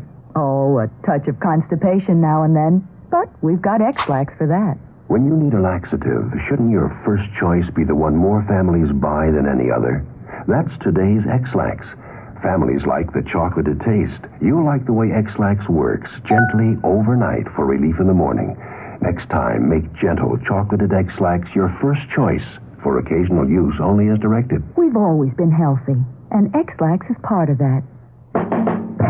What's for dinner has an old familiar ring. Where does a mother go for the best of everything? What's for dinner? The family wants to know. Who's got the answers? Who's got the most to show? ShopRite has. ShopRite has. To save you time during this busy holiday season, ShopRite is featuring quick, easy, and satisfying meals. Fresh, lean ground chuck, good so many ways, just 79 cents a pound. ShopRite hamburger rolls, 10-ounce packages, 3 for $1. ShopRite king-size beef franks, another year-round favorite, 89 cents for a 1-pound package. ShopRite mixers, 28-ounce bottles, 5 for 99 cents. And for all your holiday needs, toys, trimmings, and wrappings too, shop ShopRite, the holiday place. In Italy, we celebrate many traditional holidays and feasts. There is Capodanno, to bring in the new year. Festa di San Giuseppe, in honor of St. Joseph, and Carnevale, what you call Mardi Gras. And then there is my favorite Italian tradition, Corvo. Corvo is not a holiday. Corvo is a wine, and it has been an Italian tradition since 1824. That is when the Duke of Salaparuta began producing Corvo on his estate near Palermo. Today, Corvo Red and Corvo White wines are enjoyed up and down the entire Italian peninsula. And now, Corvo wines are available in America, too, in fine Italian restaurants. So the next time you go out for an Italian dinner, enjoy it in traditional Italian style with Corvo. Ask for Corvo at the store where you buy wine, too. Corvo, the wine that's been an Italian tradition since 1824. Imported by Paterno Imports, Chicago, Illinois.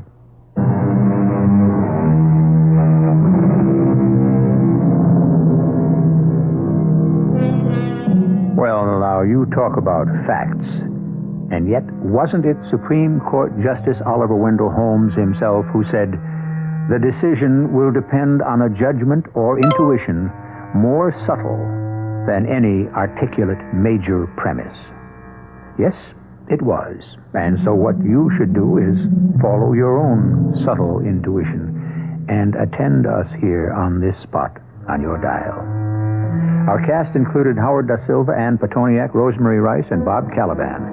The entire production was under the direction of Hyman Brown. Radio Mystery Theater was sponsored in part by Contact, the 12-hour cold capsule. This is E.G. Marshall inviting you to return to our Mystery Theater for another adventure in the macabre. Until next time, pleasant dreams.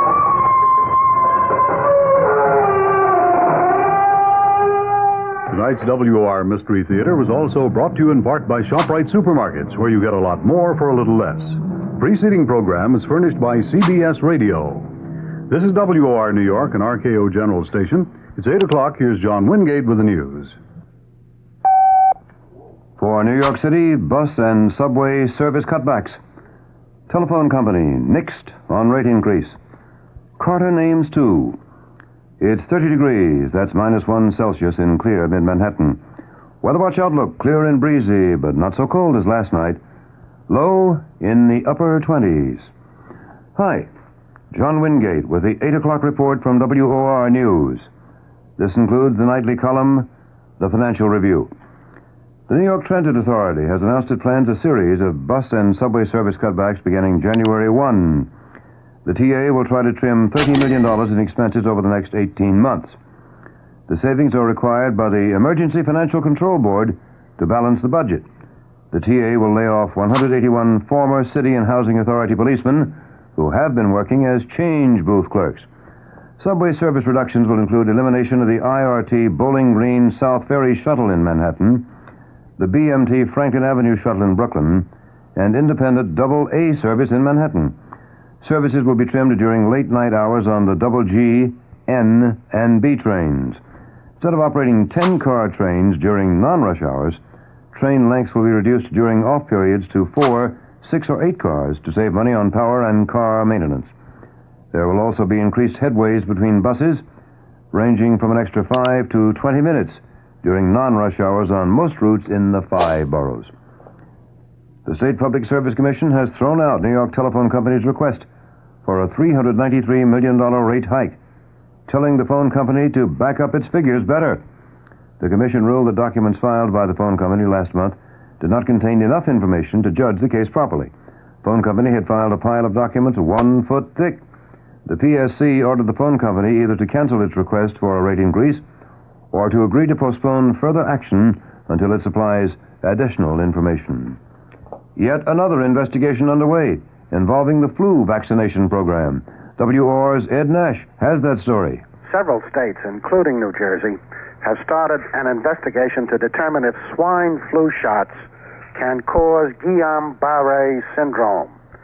This syndrome affects the nervous system.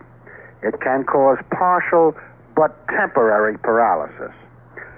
6 cases were found in New Jersey last month, and 4 of these involved persons who had received flu immunization.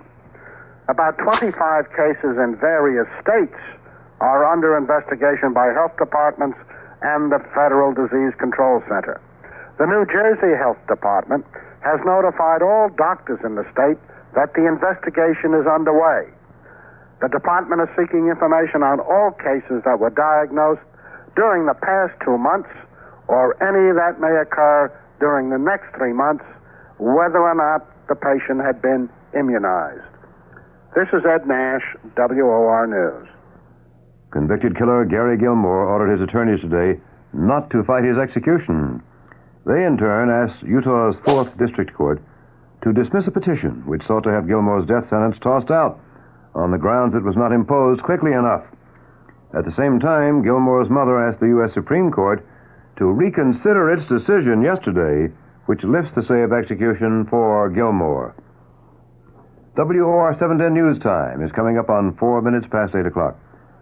Have you heard, I wonder, about the wonderful New Life at the Cupola, a very attractive senior citizens facility in Paramus, New Jersey?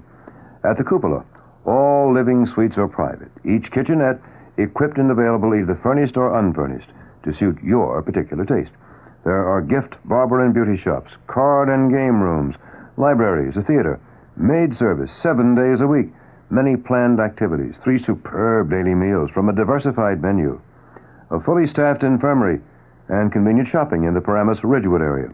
The Maloney family, owners and managers, invite you to visit the Cupola. Talk to the people who are living there. And I think you'll agree, this is the ultimate in senior citizen living. The Cupola is at West 100 Ridgewood Avenue in Paramus, 15 minutes from the George Washington Bridge. Call 201-444-8200 or write to me for a full-color brochure. The Cupola. Make the next years the very best years of your life.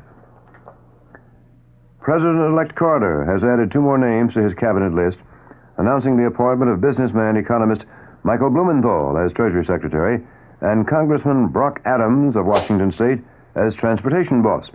Carter said both men had intense and complete knowledge of their areas. Carter told an Atlanta news conference that the economy is in worse shape than he anticipated 3 or 6 months ago. He said he will confer with his economic advisors on plans to stimulate the economy, but added that he leans to job opportunities. At his afternoon news conference, Carter revealed that former IBM Vice President Jane Pfeiffer is asked not to be considered for a cabinet post. There had been widespread speculation that Mrs. Pfeiffer would be named Commerce Secretary. President Ford told leaders of Congress today he might approve a pay raise for high-ranking federal officials and members of Congress. The raise, perhaps as high as 40%, would go to the top 2,500 people in government. Mr. Ford said he would not like the raise coupled with a new code of ethics on the disclosure of outside income. Pentagon sources report that a select commission headed by former astronaut Frank Borman has urged the speedy readmission of cadets who left West Point in the recent cheating scandal. Stock market story to come. WOR 710 News Time. 6 minutes past 8 o'clock. She's promised to reimburse the emergency fund as soon as the lottery begins. Bing Crosby will sing White Christmas on the steps of City Hall tomorrow as Mayor Beam lights the city's official Christmas tree. Crosby's wife, Catherine, will also take part in the public ceremony tomorrow afternoon at 4:30. An inmate sentenced to a cleanup detail at a Brooklyn criminal court mopped his way to freedom this morning. The man, 28-year-old Oliver Wendell Stevens, mopped his way down the hall to an open courtroom, mingled with the crowd, and then made his escape. Stevens had only a month and a half to go on his 6-month sentence for petty larceny and bail jumping. One prison spokesman said he may just have wanted to go home for the holidays. A state Supreme Court jury in Albany has begun deliberations in the corruption and larceny trial of Assemblyman Alan Hochberg, chairman of the Assembly Ethics Committee. Earlier today, the jury received a 2-hour charge from Judge William Krangle. Hochberg is accused of trying to buy off a primary challenge in his Bronx Assembly district by offering a job and political support to his potential opponent. The Metropolitan Taxicab Board of Trade announced today that it will seek a 13% fare increase for New York City taxi rides. Spokesman for the organization of 54 taxi fleets said it will ask that the initial charge for a cab ride be raised from the present 65 to 75 cents, and the subsequent charge be 10 cents for each 1/7 of a mile instead of the percent 10 cents for 1/6 of a mile. Spokesman said the hikes would raise the cost of the average 2.4-mile cab ride from the present $2.30 to $2.60. The fare increase requests follow a tentative agreement between the cab owners and the taxi drivers. We'll have moderating weather to come. And, of course, the night's headlines. WOR 710 News Time. 12 minutes past 8 p.m. My name is René Charbot, and here in France, my vintage Charbot champagne is so highly regarded. It costs about as much as Piper, Moet, or Mumm. But prices change when champagne leaves France. For the Piper, Moet, or Mumm to get to America, they go through large importers who mark up the price substantially, then to distributors who add at least another 20%, and finally to your store. But Charbot is shipped directly from my vineyards to my export director, Monsieur Portier, in New York. He then distributes them to fine wine shops where Charbot vintage champagne is sold for only $8.99, about $5 less a bottle than Piper, Moet, or Mumm. Try Charbot and pay only for fine champagne, not for its journey across the Atlantic. Charbot, the imported champagne without the importer's profit. Imported by Patrick G. Portier, New York, New York. Now the Weather Watch update for New York City and vicinity. Clear and breezy, but not so cold as last night. Low in the upper 20s. Partly sunny with moderating temperatures tomorrow. Highs from 45 to 50. Becoming cloudy tomorrow night with a chance of rain late at night or Thursday. Low tomorrow night 35 to 40, and the high Thursday 40 to 45.